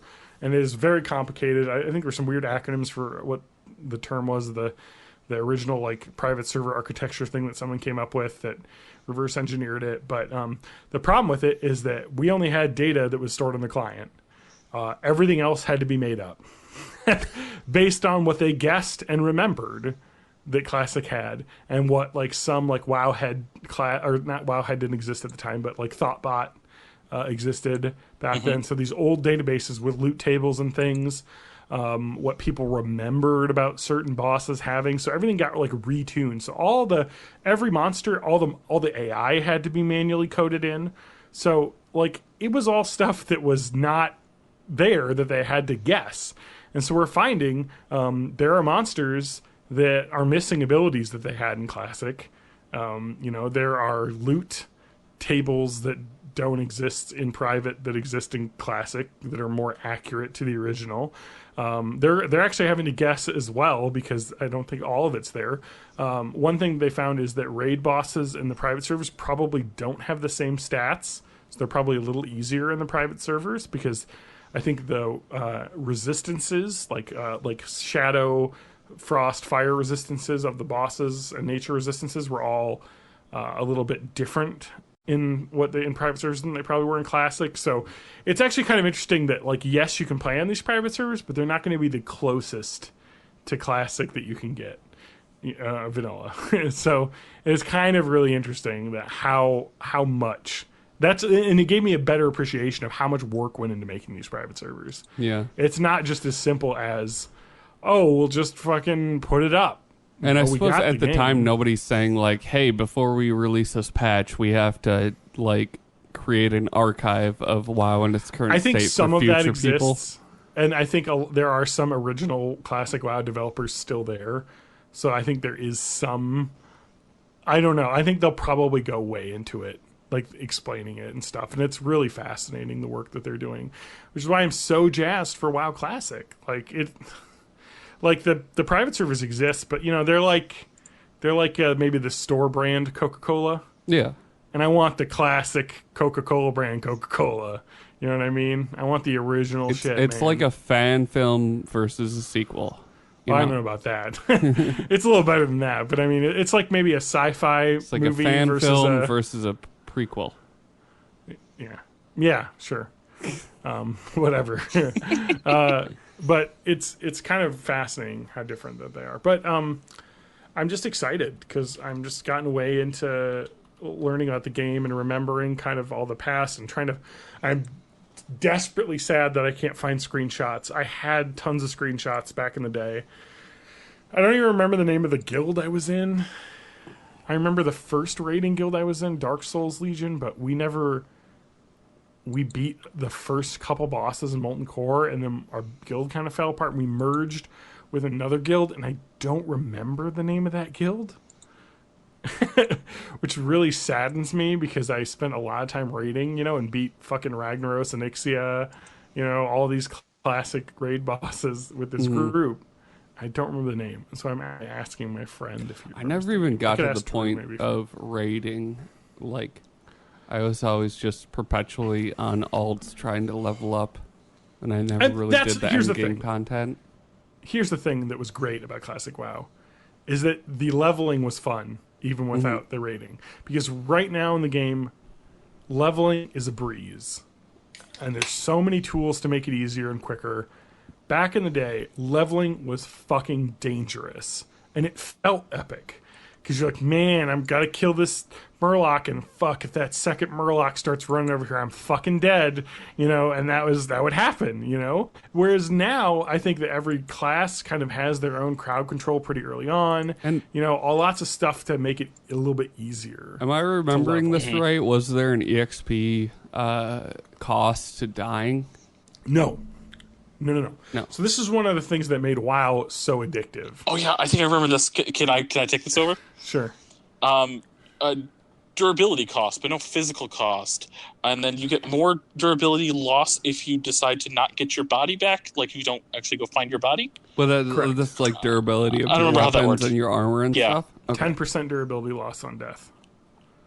Correct. And then if you choose to res at the spirit healer rather than going back to doing your corpse run, it was you get a 50%. resurrection sickness. Yep. And you would have resurrection sickness. God, which res would have your sickness. I remember stats. that. So you always would have to do the corpse run, or unless you were planning on just hearthing back to the main city, because the res sickness would leave if you logged out, like for the X amount of time. So yeah, it was on a timer. Okay. Yep. So like you don't this lose is durability going back if you get far killed enough in my PvP. memory that whenever I remember something, I'm like, was that WoW or was that Dark Age of Camelot? Like, Yeah. Oh, So you that were a was DOC guy. Yeah. So that was one of the things that made World of Warcraft set itself apart, is that people would say, and the funny part is that people would say that World of Warcraft Vanilla was a game for babies because it was much easier than some of the other MMOs that existed in the day, because the interface was much easier, the leveling was very easy to follow, the mechanics were very easy. You didn't Some might say that's just better UX. Yes, and boy, it did have a good UI. But the whole part about like classic was the fact that when you died, you didn't lose any items, you didn't lose any experience, you didn't lose. It was just like it made it so you didn't feel bad. You were mad that you had to do the corpse run, but you didn't lose anything. You may have to pay, a couple silver to fix everything. And that But actually it was became kind of like what we have now with like PUBG and its successors, Yeah. where it's just like die, jump back in. Like Yep. the friction between that point is so small that you just keep playing and playing and playing and playing and playing and playing and playing, and you lose your job, you lose your family, and you keep playing and playing and playing and playing and playing. one of the things I really am I'm just like hitting full nostalgia right now.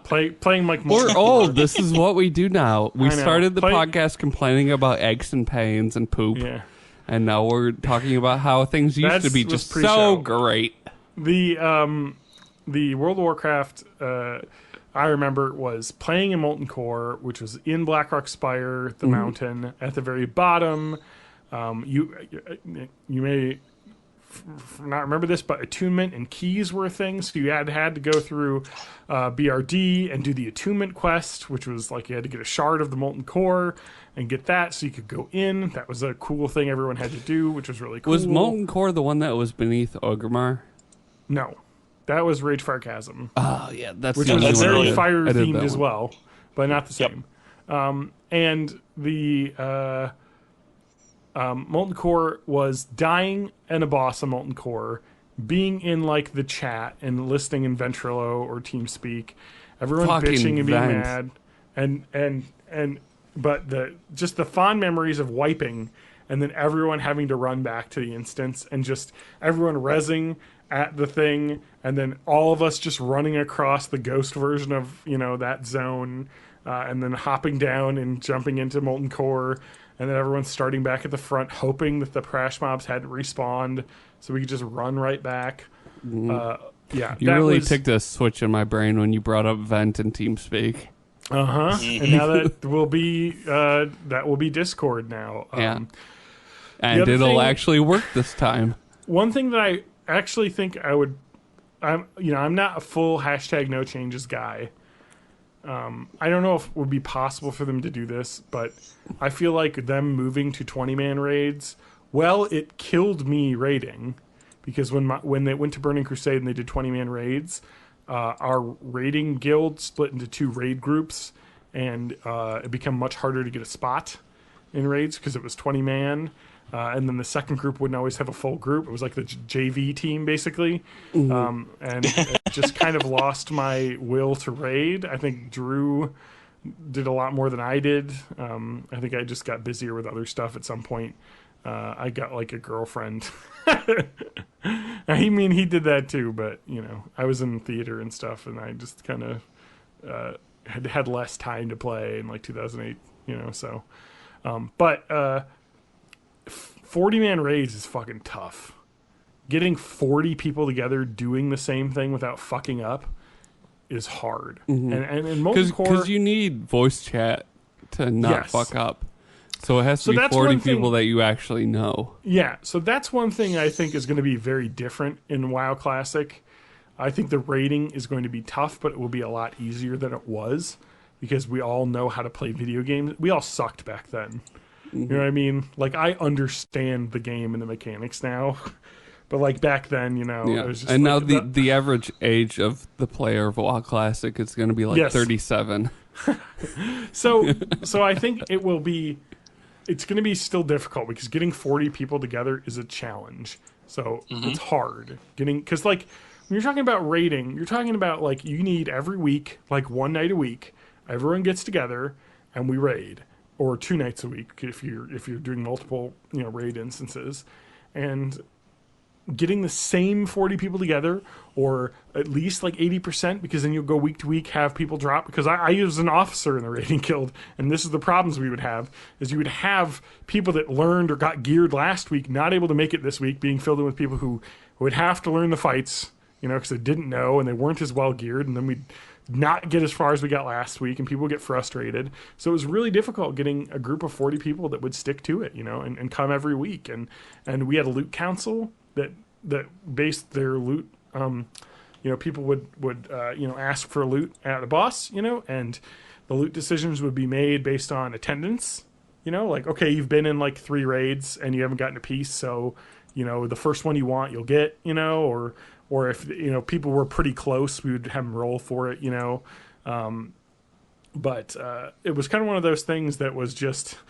And then it got to the point, actually, and then it gets a little bit better, because once you start getting people that are good at it, you get things on quote unquote farm status, where it becomes just quick run through. I mean, man, I tell you, running Molten Core back in the day, getting that Lucifron kill, which is the first boss in Molten Core, is one of my greatest and most happiest gaming moments of all time. Is just getting that fucker killed. Because it was so hard, because it was a first raid boss for all of us, and we were not like a heavy hardcore guild. We were a very casual raiding guild. That's how we sold ourselves, and we got that down. And then getting the next one, and then the next one, and then we had the whole thing on farm, to the point where it used to be where we spent fucking 5 hours banging our heads against a wall trying to kill one fucking boss one night, to like 3 or 4 months later us burning through the entire Molten Core in under 2 hours, and just, and then to the point where it would start being, people would be on standby for a boss and be like, I just need loot from one guy, I'll and so you would just have people saying, oh, I don't need anything from this boss, put in this slot in this other guy for DPS. And then it got a lot better, because then people could get in, and get the piece of loot they needed. It would, and it became more efficient. I don't know. It's fucking time. It's like fucking a job. You know what I mean? Like trying to get full, like motivation for all these people, teaching all these people how to do stuff, making sure everyone's got the gear that they need to get in. And it was just, I miss it, but making it 20 mans and then 10 mans later made things so much easier, and I raided, in Burning Crusade a bit, just the first couple. And then in, Lich King, I didn't do any raiding. I just got to the level cap and stopped. And then in Mists of Pandaria, I raided, like hardcore endgame raided, with a group. And that was awesome. and the experience felt exactly the same, but with 10 people. We may have been doing the 20-man, but we could have been doing the 10-man as well, and that felt awesome. And the way that they built raiding in the new game is awesome, because there is Raid Finder tier, which is simplified mechanics, super easy. You can just look for group, get it, and then that way you can experience the content and get your purples. But they're lower item level purples than you would get if you did the 10-man, which are lower item level than if you did the 20-man, which are lower level than if you did the 20-man heroic, and which are lower level than if you did the 20-man mythic. And so they just added tiers of difficulty for raiding, so that no matter how many people you get together or what skill level you were, you could get a group and get awesome shit and have that experience. Whereas in vanilla, it's 40-man, that's it, which is its own thing. But it is awesome, and I'm hoping I want to raid, but it is a time commitment. It's a full evening of your life every week is going to be eaten up by that. So we'll see. But my tips for classes for people: just look around and play what you want to play. Like, the nice thing about World of Warcraft Classic is that basically every class and spec was somewhat viable, except for a few exceptions. Mm-hmm. The most of the exceptions are, if your class has the ability to heal, that's what you're going to be doing in a raid. Unless if you're a paladin. Oh no, paladins were the number one healers. Really? Actually, yes, they were actually paladins? They were resto paladins were the best healers in vanilla, by far, because they had really fast flash heals. They were just really good at keeping tanks alive because they had really quick heals. Druids were really good too for the heals over time. Shamans are good because they have healing totems and they can battle res. I'm sorry, it's not, they can't battle res. Druids can battle res, so they can resurrect while in combat. So if a tank goes down, they could res them and bring them back, and that's saved fights plenty of times. But the idea is if you're going to play shaman, you're going to play druid, you're going to play paladin, you're going to play priest, you're going to be wanting to heal, with the exception probably of shadow priests, since they're adding the extra debuff slots, because shadow priests have a debuff that increase shadow damage, which makes your warlocks do. So let's say you increase the shadow damage by 10%, you have 5 warlocks, that's 50% more damage they're doing, or getting out of your warlocks, because that's each person's getting 10% more damage. So it's like adding a lot of extra damage. So it was that we always had a shadow priest when we were raiding as well, because I think one of the officers was a shadow priest and he was very good at being a shadow priest, and we had a lot of warlocks in our guild, so it really helped out. So what I'm saying is that play what you want to play, but realize that healing classes are going to want to heal, because one of the problems in classic WoW is that the healing classes, other specs, typically weren't as good, except for shadow priest. Still not as good as like a warlock or a mage, but up there, like competitive. You're not going to kick them out. Yeah. So that's my only caution. So if you're going to play a healing class like druid, you're going to be healing if you're going to raid, which is fine. It's fun. Healing's a fun game. But generally, if you're playing druid, that's not what you want to do. Like if you've chosen the character of druid, you don't want to just be in the back line as a healer. So that is probably like the lowest population class, partially because there's only 2 races that can be druids, but also because druids are kind of a jack of all trades, master of none. They do a little bit of everything, but they're not super great at one thing, except for healing in raids, because they have different types of heals, because they have a lot of heal over times, which other classes don't have. Which makes I only have renew. Yeah, which makes them really good for tanks and stuff, because they can just pop those on. The tanks are just always getting rehealed. But like all the DPS classes, I mean, you're going to play. You might have to spec a certain way, but any class is pretty much viable. It's honestly like the optimizing for raids. Someone put it this way: like if you couldn't kill a raid boss because you had a Tauren hunter instead of a troll hunter, and they weren't getting that, every 2 minutes 10% damage boost for berserking, you probably weren't going to kill that boss anyway. if it came down to that. So it's kind of like the optimization only goes so far. So pick the race and class that you like. You'll find a spot, unless you're a druid or a shaman or a priest. Most of the time, depending on your guild, you're going to be healing. So, but yeah, warlocks are good every spec except for the beast or whatever. The demonology isn't very good, except for one demonology lock is good because they have the they would go with the tank because they had the extra health for their imp that would increase the health by like 10% or 20% for the tank. Yeah, it's kind of a thing. Like the warlock tank was like the void walker. No. So like they would be put in the party with a tank, and then they would have the imp. Okay.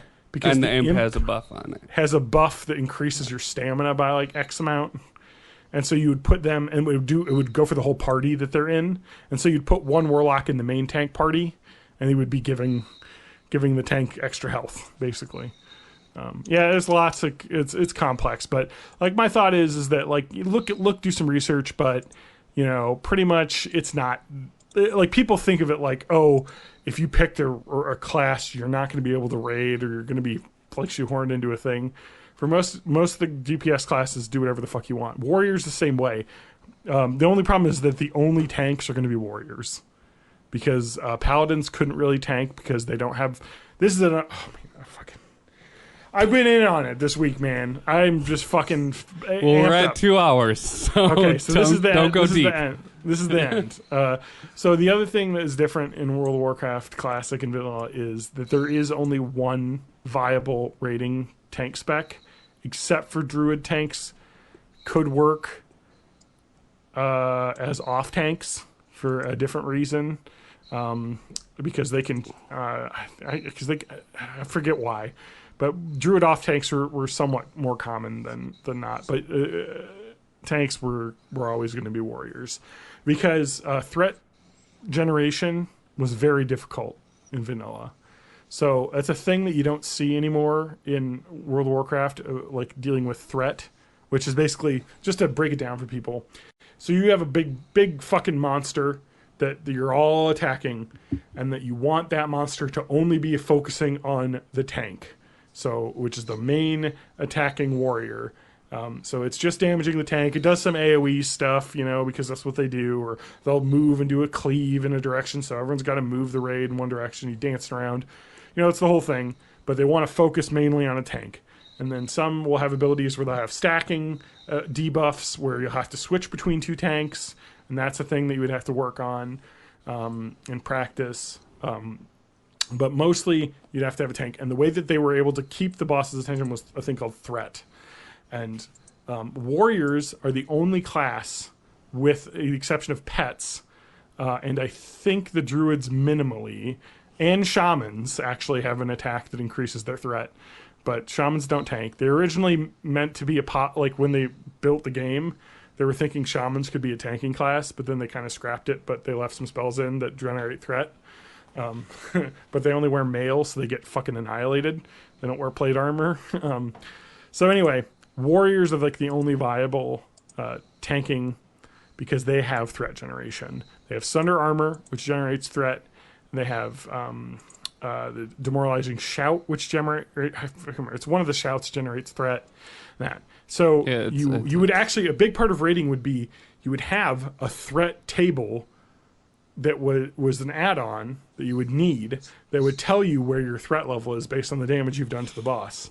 And it would take the data from the rest of the raid, pull it from the data in the game. And so you would have situations where mages were great, but they didn't have a threat dump. So they didn't have a way to lose threat, basically, other than just slowing down your button presses so that the warrior's able to keep up on threat. Hunters were great for DPS, because they had Feign Death, which would completely wipe your threat table. So you could just fucking go balls out, get close to pulling threat away from the boss, and then Feign Death and go back to zero. Yep. I think Warlocks also have a threat dump, possibly. But I don't think that they do. They just don't generate as much threat. Does that clear threat? Nah. Rogues have a threat dump with Vanish, which takes them out of combat. So they were really good. Warriors didn't have a threat dump as much. So any class that didn't have a threat dump would always have to keep an eye on the threat, and then you'd have to auto attack for a little while and let your threat go down. But it's actually kind of a really cool mechanic. But the reason why it's so important is that if you had a paladin, you'll see videos of people doing paladin tanks just for fun. Once you have Molten Core on fucking farm status. But the problem is they just don't generate enough threat, so they get threat pulled away too easy, and you won't be able to DPS fast enough because you're going slower. That the bosses will kill you because they have an enrage timer at like 8 seconds or 8 minutes or something, which makes them do like triple damage and just kills everybody in like 2 seconds. So it's just that's the thing. So if you want a tank, you have to be a warrior. That's the only thing. Vanilla, but if you want to do damage, you can still be a warrior because they're the number one DPS spec in vanilla WoW. Berserker warrior, right? Fury warrior, Fury, but also arms actually is better technically. But arms is extremely item dependent. So Fury was good with whatever you had, but as soon as you got like an epic two-hander, arms was better because you could spec into a certain. So with arms. God, I'm getting into the weeds here. But in the arms tree, you would choose which weapon you wanted to have like 10% extra damage in or 10% more skill in, so you're doing less glancing blows and doing more full damage attacks. I can't remember exactly, but that would be what you would do. So once you got your like epic axe, or your epic sword, or your epic mace two-hander, you would spec into that in the arms tree and you'd be doing more damage. So it kind of is a situational. But the thing is, the differences are so little. Like, you play the way you want. Like, you can optimize, but honestly, it'll be up to your guild at that point. Mages are pretty much free-for-all. You have to be a frost mage, though, in Molten Core, because everything has fire resistance, because you're in a fucking volcano. But that's fine, because frost did awesome DPS. So, but that's the thing, It's not that restrictive. It's just that only warriors can tank. And if you're going to be a class that can heal, that's probably what you're going to have to do in raids because they're not great at anything else but healing usually. Yeah. I hope one thing that they do add to WoW Classic, and maybe they'll tweak that, is allowing for multi specking, or maybe removing the cost of respecking, because you used to have to pay a cost of like 10 gold to switch between specs after you do it so many times because it would go up each time. I hope that they remove that, because that was kind of annoying. Because then at the very least, if you're a warrior, who wants to do DPS but they need you to tank and you can do it, you could just, all right, let me go back to Orgrimmar, let me respec and click all the talents out, and then I'll come back. But then it was like, oh, it's going to cost 10 gold for me to do this, like, fuck. So hopefully maybe they change that. It sounds like they're going to do little tweaks. So maybe there'll be little changes that are kind of universally like, okay, this is not really beneficial to making the game quality higher. Like, you know what I mean? It's not like making respecking more punishing doesn't make the game better, It just makes you mad, because you can do it. You still need 2 sets of gear. You'll need your tanking gear and your DPS gear. Anyway. All right, I think I've gotten to the weeds enough about WoW Classic. Anyone else got a thing? Let's end on something fun. What's up? What's fun? I don't even have the document up. This is completely off topic. No one's going to want to listen to this podcast. No one's going to want to listen to this podcast because I talk about WoW the entire time. Well, I know a certain subreddit you could post this podcast on that might. I am not posting this on there. Do it! All they're going to do is downvote it to hell and then point out all of the parts where I'm definitely wrong about some of the stuff I Well, it doesn't matter if they downvote Matt's it. What's the worst that could happen? Matt's talking about our subreddit. Oh, yeah. Let's post our subreddit. Yeah. r/born in the 80s. Yeah. Also, r/rimjobsteve is where we post a bunch. Yeah. Do we have a quick bite answers? He probably didn't have one ready. No, because I like doing it like near the end of things, and something just finished, and I'm playing with something right now, and well, let's just say I've got some cool things going on right now here in front of me. Can I just mention my sadness that is the Milwaukee Bucks are not going to be in the finals? No, is that soccer? It's basketball. They lost to the Raptors. They won the first two. They annihilated them the first two games. And then they... Well, you should have known that they would have lost to the Raptors. We did a whole thing about it on a couple of episodes. That's true, you're ago. right. I mean, a velociraptor versus a deer, I think we know who's winning that fight. Yeah, exactly. But it's just... it's fine. It's fine. It's fine. Toronto's a fucking great team. God, it pisses me off, though. We had the best record. The Bucks hadn't lost a fucking back-to-back game, like, all season. They never lost more than 2 in a row. And then they lose 4 in a fucking row in the finals, or in the Western Conference Finals, or Eastern Conference Finals. It's all right. Next year, we won't have the same team, and we won't be as good, so fucking A. But Raptors are going to lose to the Golden State Warriors, so who the fuck cares? We would have lost to them, too. Anyway. All right. All right, do we want to kill it? Put I was just waiting. Put it out of its misery? I was vamping to give TJ some time to give us one. Oh, no, I've had something else up. He's got his own Something shit else is going on, finished. John. It's not all about you. Come on. My timer ended. Wink. So I was messing with stuff the past 10 minutes. Definitely doing And I finally got it to completely work. illegal things that are not subverting. But I could probably pull something up in about 3 seconds. So yeah, let's go ahead and do this. Not that one about mental health. That's what I read on a daily, so no. Okay, here we go. Open a new window, please, so I don't screw this up. All right. TJ, I gave you all this time to vamp me, and I even... Okay. I had a program open that was completely taking one of my monitors away. Yep. It was Cookie Clicker. All right. It was Cookie Clicker. The title here is Most of My Boyfriend's Friends Are Girls. Oh, boy. Okay. Apparently it's a question. I don't want to feel insecure, and I really do trust him. Oh, boy. I can't help but get a little jealous. I compare myself to all of his friends like, oh, she's prettier than me. Oh, he probably likes her more than me. And it's stupid, but I don't know what to do about it. Any advice? Okay, so let's get this. This guy, or this lady, has a boyfriend who has a lot of women friends. Yep. All right. Matt, do you want to tell him, or tell her, or do I have to tell her? So, I do a weekly burlesque show that happens to. I mean, it's at a gay bar. Fair enough. Can you have Mercury back on the podcast? I don't think that's gonna happen. Why not? I know. But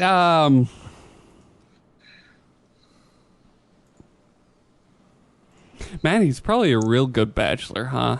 That guy, real good, what? confirmed bachelor. Who? The man that she's talking about here? Yeah.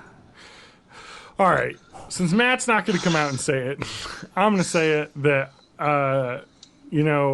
this is you versus the girl that he told you not to worry about.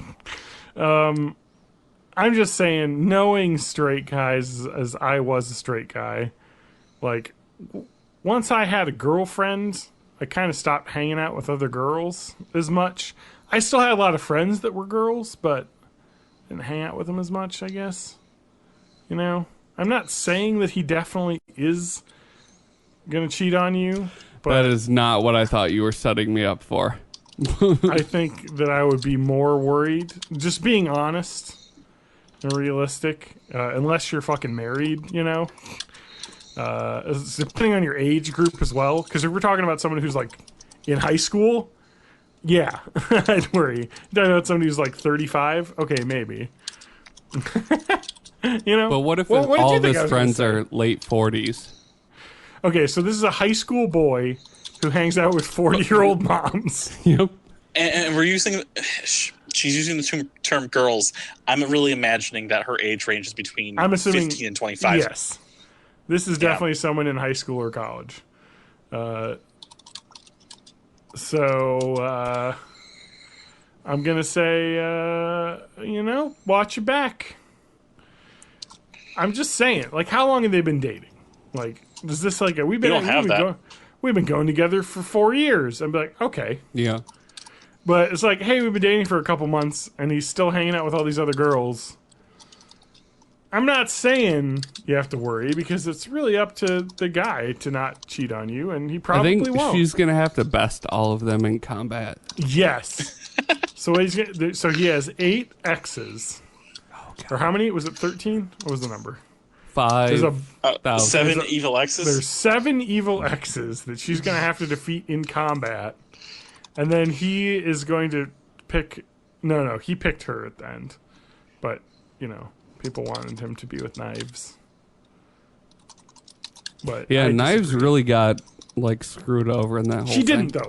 People talk about that.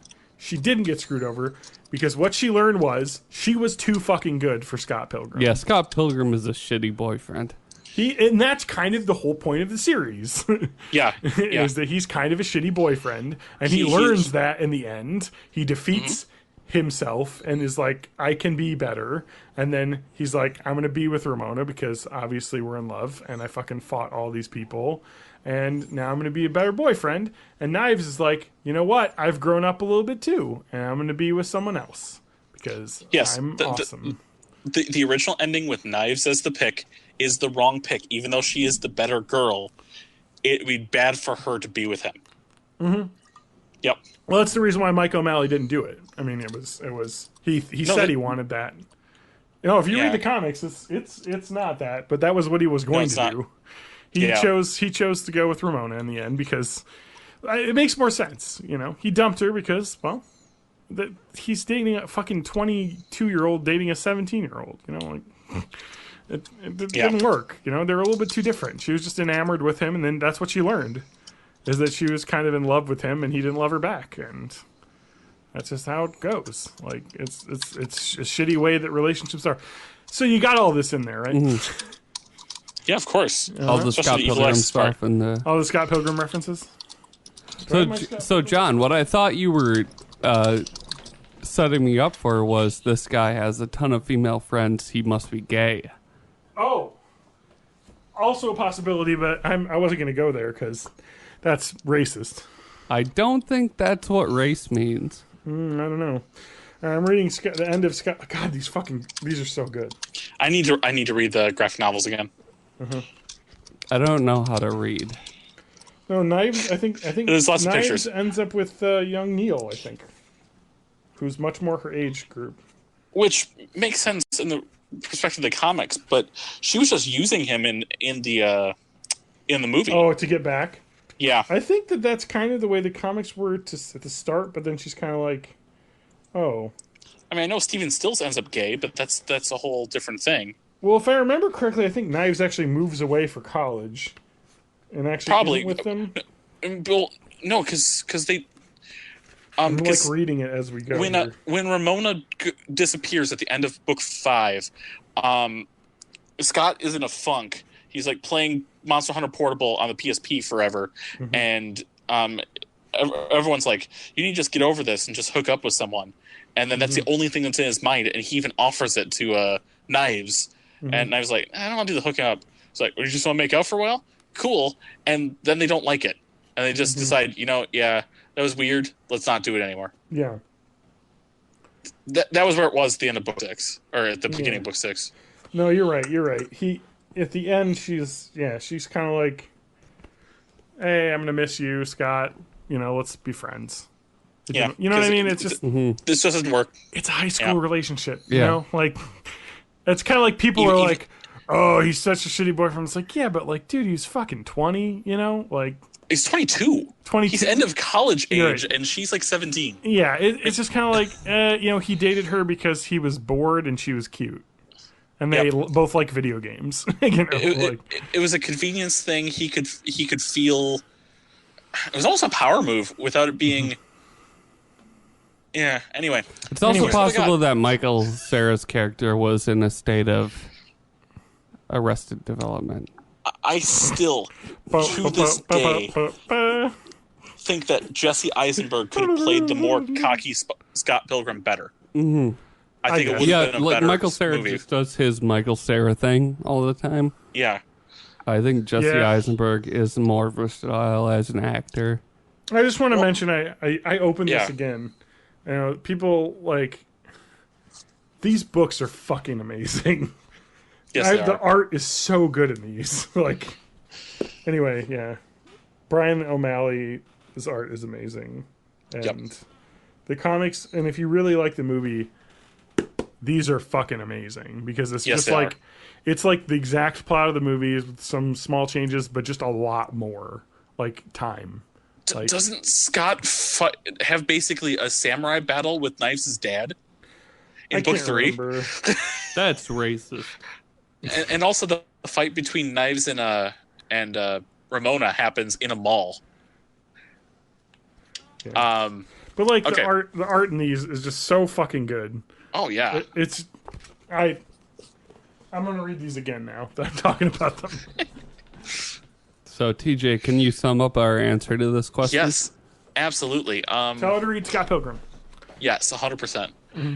So we're not saying that he's cheating on you, but the potential is there if he is spending a significant amount of time with them. Put that out to him. If he attempts to deflect, there's probably some skeeziness going on, or that he wants to happen. Yeah. You need to do what's best for you, whether with him or not. Yeah. Oh, you may be too hard on that, I think. No, that's true though. Like, no, I would say it's possible. Just be open with your concerns. Yeah. And if he's like, oh, you're right. Yeah, don't worry about it. Like, it's not like that. That's probably fine. But if he's just like gets defensive and angry, then you probably have a problem. Yeah. But I definitely wouldn't mince words when it comes to you need to look after yourself, regardless of what his whole situation is. Well, like don't be like the too pushy for his time and like kind of too needy.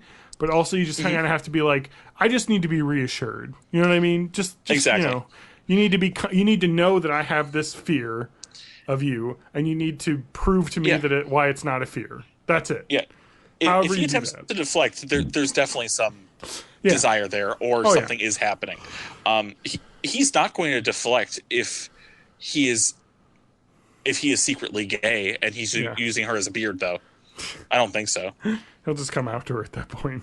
Probably. You figured it out. I'm not going to put that in there, but yeah. I mean, just also ask him what he thinks about Chris Evans. If he spends if he spends a large amount of time talking about his thighs, I think that is America's butt. This is going straight to my thighs. I think that might be offensive. I'm not sure. I was just trying to do a Harvey Fierstein voice. God. Fierstein? Yeah. Harvey Firestick? What? Harvey Fierstein. What a great voice. Do you guys not know Harvey Fierstein? You're gonna love. You know what I'm doing? I'm doing an impression of a person. I'm not doing a parody of a gay person. This is literally one gay person. He was the like the gay brother on Mrs. Doubtfire, right? He was one of the hairstylists. Yeah. He's a very famous gay actor. He's got a very smoky voice. He does have which is ironic voice. Because his name is Fierstein. I know. You're gonna like the way I love Harvey Fierstein. Oh, sorry. There's another answer to this that already has a thumbs down, and it just says, "There's someone out there for you, honey," which I really hate. How's that answering your question? It's not. I hate terms of endearment like that. Honey, sweetie, sweetheart. Those make me so uncomfortable. Scrumble muffin. I like Scrumble Muffin. I love Scrumble Muffin. TJ Scrumble Muffin May. I'll put that on my Twitch stream. Scrabbling beard. Scrabble Master. Scrabble Master. There's someone out for you, Scrabble Master. Yeah. Oh no, that sounds like a threat. There's someone out for you. Yeah. There's a ball and chain. It's gonna be latched to you.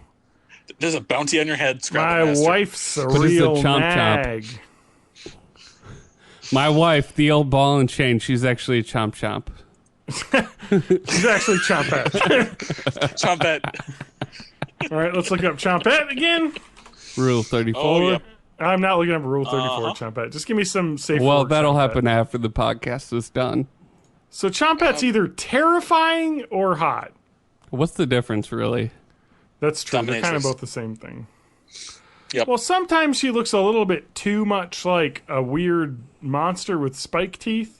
And sometimes she's just like an anime lady in a black dress. And With spike teeth. with no spike teeth. But she is wearing a chain around her neck. That's where Bouzette kind of really fills that niche for me. I've always liked the shy ones in the animes. All I'm saying is that Chompette is fine. She's a real sub woman, and that's her. She's a dom her kink. woman. She's not I'm dom. real- She's chained up. Yeah. I'm really into blue power switchette. Blue power Wait, switch it. is there a blue? I really hope that. Please is. tell me there is. No, because now Bowsette. Now that is a dom. Because she'll subjugate you and make you part of her army. Oh, you made me excited for nothing, Matt. Thanks a lot. What Blue about power switch et. what's the guy in the cloud, Lackey or something? Lucky Lucky too. to et. Lucky Tuet? Yeah. Lucky Tet? We've got to end this podcast. Yes. Oh, the Ketoet exists. Yes, and I've got some non-safe word pictures.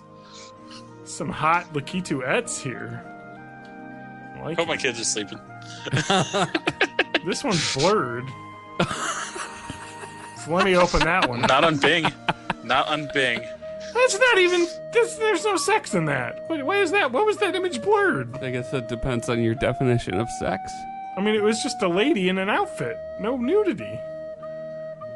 Here's a farting Lakituet. That's a fetish. You can find me at John_Danger on the Hell website, twitter.com. All opinions on this podcast are my own. And his Yes, work. all of them. Well, Even all my of my opinions opinions are his on own. this podcast are my own. You Where's the can find, website? I'm not on Twitter anymore because it's garbage. So you can find me at Instagram/MattHagMusic, I guess, and MattHagMusic.com. Let me just look up some more comic at. And I'm May of May. Now, our website is borninthE80s.net, but come hang out with us over on the Discord. That's YOLO420.com/borninthE80s. We post lots of weird stuff. And please DM me your Bowsette pics. I will take those all day long. DM me your Magic Endgame Pet spoilers and Bowsette picks. cosplay. You can do that on Twitter at May of May 84. Do that on our Discord. Or just hang out with me on Twitch. Just don't put links. I don't trust your links in my Twitch. Please don't. Can I tell you, fuck you, Nintendo, for saying fucking Bowsette and all that shit isn't real? You know what? Mario's not believe it. real. No, they fucking made that goddamn fucking crown that made Toadette, and they're like, it only makes Toad Lady into Toadette. Can you? I don't think Or you can Toadette trust into them. You mean Princess. Toadette? I heard Nintendo was Peach headed Head. by somebody named Bowser, and I don't trust them at all. So they make. Yeah, that's true, actually. Can we talk about the fucking. No, awesome we social can't talk media? about anything. It's the end of the show. All I'm saying is that Reggie Fils-Aimé left, or Fils-Aimé left, or however the fuck you pronounce it. Fils-Aimé. Fils-Aimé, thank you. My Left, old friend with JJ. and fucking the guy who took over the company was named Bowser, and then the tweet that he mentioned that he was taking over, he had a plush Bowser on his table, and then a Mario and Luigi plush that were wrapped up in ropes on the table in the background. Yeah, and he That was was a wearing that gift to him. spiky black collar from the Bowsette fan art. And it was really disturbing. But If I anyway, remember correctly, the story is that was a gift given to him when he became the CFO oh nice. way back Let when. Bouzette be real, fuck's sake. Bouzette, yeah. Still real to me, damn it. But bye, Fucking- everybody. Bowsette for life.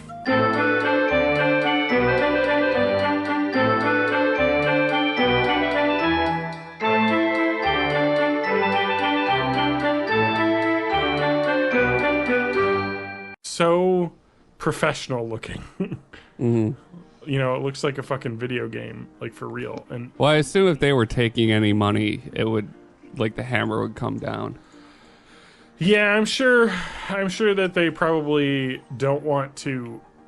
Blizzard and Activision probably don't want to take any negative press on this before WoW Classic comes out because, well, again, we'll get into this on the podcast. I don't want to. I've started the stream. The stream started. Yeah.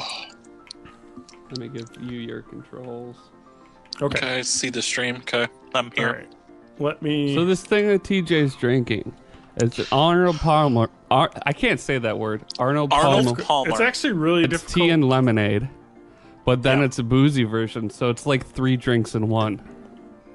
Yeah, the one that we had, the one that we had at John's when I was up there. Oh, That was really good. This yeah, one's a that bit twisted more. tea. This one's a bit more malty.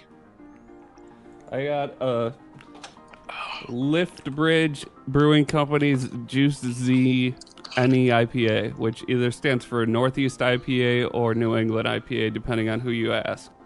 All right, I think we sound pretty good. I don't know if TJ, if you want to listen as well, because if Matt listens, it becomes a nightmare, as I noticed when I was editing the last Yeah. episode, which still isn't up yet. We're about to but start. Oh, what's up? I got it mostly Which show? edited. Oh, Stole somebody else's car on accident. We're watching live PD. oh, nice. Oh, I listened to We're watching a cartoon. I listened to the This American Life about Live PD. What, An episode Oh, about they're that. watching Gumball still, I think. what is Yeah, Live Amazing World PD? Gumball is kind of weird. It's like Cops, but they don't have to ask for your permission to show you on camera. Oh, that's fun. Yeah. Okay, let's do a test. I'll go ahead and listen. Okay. Well, this is Quickly. John talking. Hi, my name is Matt, and I like And, potatoes. and that's me too. Halo 5. All right, we're good. I think think we're we're good. good. It sounded pretty good when I Yeah. listened to it. I just wanted a second pair of ears on it. What I could hear coming out of Um, TJ's headphones, it sounded good to me. That was through my computer speakers, then back through my mic. It sounded very, very distant. Yes. Yeah, it was. Oh my god. I need to get a drink as well, actually, because I. God damn it, John. I need to What? save for this orange vanilla because it's delicious. Go get your drink, John. You're fine. I am. I'm just looking at some Twitch loot. Okay. Fucking Twitch loot sucks ass. I finally got something to kick my Call of Duty habit, and that's World of Warcraft, which is like trading The original heroin. drug. It's like trading heroin for or heroin for what is it? Not heroin's World of Warcraft. It's like trading like Oxycontin for heroin. Yeah. Okay. It's like I was on the new drug, the new opiate, and now I'm back on the old shit. You on that? You on that? The fentanyl laced heroin.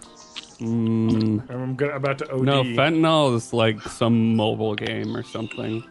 Oh, Where it's just fentanyl. extremely- Yeah. Extremely, Cookie clicker. Yeah, cookie clickers, fentanyl. All right, I'll be back. I should put links up. I should get links in places. This is not easy to chug. I picked up a DJ Hero controller for $4 at Goodwill, and I ripped it apart. Oh, gotcha. Okay. I'm gonna. It looks like this feels really nice, and I think I is can nice. It's wire got it nice into action. to control Yeah. something. Just like the smoothness of like. I mean, it does have like motion one way, motion another way in its sensing. Okay. Because it definitely knows wiki woo. Yeah. And then the buttons do button stuff. So I'm guessing it's odor. So like. Matt, do you have a Direction noise? sensing and stuff would be like all software. Matt, do you have a noise gate on? Yeah, Because I you think sometimes so. cut in or slightly cut out. Bring it down just a bit. Not that much, just a little bit. I don't know if it's something you did because of the air conditioner, but Just Double Fist and Spike House. vocal processing plugin that I've used, but it does have Wait, a gate on Vocaloids? it. I don't know if it's just me, but Matt tends to be slightly cutting in his talking and cutting out a little early. I'm wondering if he has a noise gate on. So I'm gonna bring the threshold down just a little bit. That's better. Yeah, I haven't changed it. It's pretty much right at where my air conditioning's noise level is. So if I was, how long does beer last before it tastes bad? it depends on the beer and the storage conditions. What about Spotted Cow in the fridge? Probably fine. Should be From okay. like March? Yeah. You should be fine. I mean, People. does it smell skunky? No. No. You're fine. It smells The like things beer. you need to worry about is like temperature changes and light. Yeah. So if it's light been in my burns. fridge for Yeah. like 3 months, it's fine. Yeah, Yeah. like the flavor will change, but some beers get better with age, some get worse. Mostly Got it. Well, If I it was- assumed If it was like an IPA, like the bitterness would fall away and it would just get would less taste better. intense. Yeah, if that's what you want. Like usually the flavors don't get worse; they just get more just mellow. muted. Yeah. Fair enough. Unless you have like light beer and then it turns into like skunk. I So you saw. drink it anyway because you're a college kid. I saw Bud Light when I was at Target, Yeah. and they advertised that it's made with rice right on the package. I was like, Yeah, I they used to hide that. No, so like Now they it's a selling point. Yeah, because they don't. Well, they're like, we don't use corn syrup. And it's like, okay. Well, you're not supposed to use that or rice. Well, no. I mean, you can use corn syrup to make beer. Like I was okay. wondering if like the rice Just made it gluten friendly, but I think the barley is also has gluten in it. 100%. Yes, it has Okay. gluten in it. So it's not like trying to capitalize off This of that is because like- it was right next to some White Claw. beer making is like 80% my wheelhouse now because the food products that I work with are fermented as well. That's awesome! I got But- like a Mr. Beer kit for Christmas that I Yeah. haven't broken out yet. Yeah, and so like I know all about fermentation. Like corn syrup is fine. Corn syrup is just dextrose syrup from corn. Like it's just sugar. Yeah, Like when you And think about it, it like just gets eaten up by the yeast and boosts the alcohol content. it's right? the same thing with the rice. Like the rice is just being broken down into the sugars in it, and that's eating the sugar. So Oh, really? there's no real difference. Like it's just sugar. That's all that the fermentation microbes want to make their carbon dioxide. But I thought that rice was used to supplement, to use less barley and malt, and it Very ends up- possible. It's the difference. So, is so it that might just be the absence of the other ingredients that makes it taste boring. If Yeah. you add rice to it, you're adding I- rice as like a shortcut. I guess. I mean, like, there's a lot of rice beers out there. Like, I think a lot of the Japanese beers use rice. Yeah, Kirin's made with rice, Sapporo, Asahi. Yeah. Oh yeah, But it doesn't really make a difference because you just need a grain, to feed the little bacterias. this might be something I should ask off air, but Yeah. if you have any recommendations for a good company to buy probiotic supplements from, Oh, let me know because I know I can't take that one on air. Yeah, I mean, I can. I can because, tell like- you all of the ones that we supply here. That all because I want DuPont something that I'm supplied. guaranteed to get what I'm expecting in it, and something that's not going to be just like a bunch of dead probiotics or filler. Well, I can't give too many recommendations because I don't actually work with the probiotics teams, but we use cultures that the probiotics team makes to make the product that I use. But no, I'll take my answer off air. I would say no. I can tell you it's Okay. It's of good probiotics brands. I'm gonna Google it and see how many of these I recognize, and I can tell you. Because I can give you a couple real. I mean, I hope the stuff that we make is good. I hope so too. I'm If pretty not, sure you'll Align hear- is I'll write a letter. good. So I guess the one that I use So this isn't even saying. I guess is it weird? I mean, I'm not like getting sponsored by this or anything, but the one I use. The only thing would be like if you have some kind of NDA through work or something. Absolutely not, because I'm just going to talk about the products you can buy right on the shelf. I use Renew Life Ultimate Flora Probiotics. I have a bunch of bottles in my fridge. So Renew Life Ultimate Flora. That's a good brand. Think I've seen that package before. The one I use. So what's in it, I don't know. I just know that it's good. Okay. And I've been told it's a good one by people that would know. That makes sense. That's good, because my guts are always fucked up, and I figure maybe. That would help. That's me too, man. I had that ulcer like 2 years ago, and now I can't eat anything. Like, I'm worried that I might have an ulcer. Do you have like a throbbing pain in the middle of your chest, or like right below your sternum, basically? Not really, but like. If I eat rich foods, then like the stomach pain is almost immediate. That's getting old, man. Okay. It's your it's your pancreas and liver not being able to deal with it. Good. Because like when you eat like greasy stuff, let's drink to that. Your liver starts releasing the enzymes that are gonna go and digest it, and that's just how it happens. So when you take your probiotics, do you ever think about the fact that if you were to die that day, those are the things that will digest your body? Can I tell you? I'm gonna get I have to say a really weird thing right now, if that's okay with you. Yes. Okay. Is the weird thing welcome to Born in the 80s? No. This is still preamble. I want this to be know. I'm going to put the camera on, though, and just show the starting logo. I want this to be I'm going to pre-show. I don't know what has happened with what I've eaten, but my bathrooms, my number twos, smell very garlicky all the time now. Have you been eating garlic?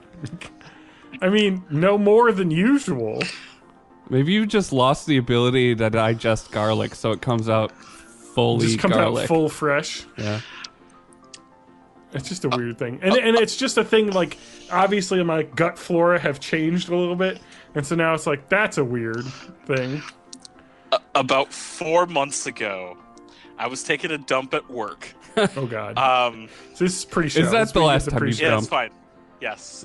Yes, the last time I dumped. No. And it had the color, the visual texture, because I'm not going to touch this thing, and the scent of perfect green Play-Doh. Wow. Did you eat one of those Halloween Whoppers? No, I did not. The worst is like when you have like a really bad, like I had some, again, like I was talking about my digestive situations now are just like, the days back in the past when I used to hang out with Adam and we would order like a glass nickel pizza and we'd each house half of it and then just like fucking eat candy and shit and drink like fucking sodas and just be fine.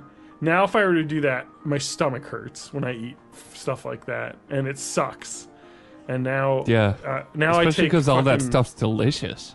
And now I'm like taking probiotics every day.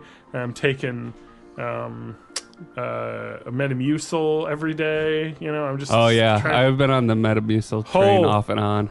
My mom was like, please stop talking about your poop. I was talking about Metamucil. Metamucil, man, is the best shit. Like it is. As I started taking it when I had my ulcer. I had to take it with like Beano just because until you get used to that much fiber, it fucks your shit up. Literally. It can cause a lot of gas, but then eventually you get used to it. Yeah. And the great thing about Metamucil is they have like capsules, so you don't have to actually taste it. Oh, I don't mind the taste. Actually, like I have an orange one that I got from Costco that they're all like orange flavored, which is weird. If it was just like neutral plant flavor, I'd be fine with it. I don't mind the orange flavor, but I don't like artificial orange flavors. I actually have I put probiotics in it. I have this probiotic that I don't even know. It's from Korea. Don't worry about it. Is it kimchi? we get free stuff from work all the time. But it's a powder that you're just supposed to pour into stuff. They market it like to pour it on top of your cereal or on top of yogurt to like boost the bacteria load in it. And so I actually just pour that in my daily cup of Metamucil. There was like last year, there would be times where I just binge on, when I was working at the farmer's market, I'd binge on like kimchi and fermented pickles. Oh, yeah. And like for a couple of days after that, my stomach would just be like operating top notch. Everything works great. But then it doesn't last. Yeah, you get the good microbes in there. Yeah, but then if you don't keep re-upping, they just eventually Well, that's the thing, like there's no guarantee that if I put the good microbes in that they'll outcompete the bad. Well, so I need to like kill all of them and then put good ones in. Oh, don't do that. And I think that's a fecal transplant. Possibly. They do oh my god. Welcome to Poop Talk. We're talking about poop. Fucking Christ. God, man. Yeah. Just a couple weeks ago I had a really bad one. It was just like gray. You know what I mean? Like no bile, basically. My stomach hurt. That was the worst. Those are the worst. The best is when you have a surprising, like, ghost poop, where there's just no evidence of the poop that happened. You don't. Oh, I know. Nothing shows up in the toilet paper. Are you talking about the one that just slips instantly down the drain? Yeah. And you're just like, I could have swore I went. or the ultimate perfect clean wipe poop. Oh, yeah. It's impossible. Anytime I get a clean wipe, it's like I've won the lottery. You're just like, what the hell? I just came out and went right in the water and didn't touch anything. And then you're like, is this how it's supposed to be all the time? Yeah. What am I doing wrong? Yeah. So I heard that all bile is green, and it sits in your bits, and that's what turns it brown. So if you ever have green poos, it means that stuff's moving too quickly. Yeah. Yep, that's 100% right. So how do you stop that? How do you stop that? Yeah, like, what is that a symptom of? It's just... Well, I don't think green poos are necessarily bad. Okay. I don't think green poos are necessarily always meaning it went fast, because there's some foods that you eat that will change the color to green. Yeah. Like, for instance, black, like really black stools is like, okay, there's some bleeding going on inside. That's a real or something you got to keep out. It or means you had some Pepto. Yeah, like I had a few, like a month or so ago, I was having more stomach problems than usual, and I was taking Pepto regularly, and those poops were black as night. Oh yeah, it'll do that. It says it right on the bottle, though. It's like, just so you know, this will discolor your stool. Oh man.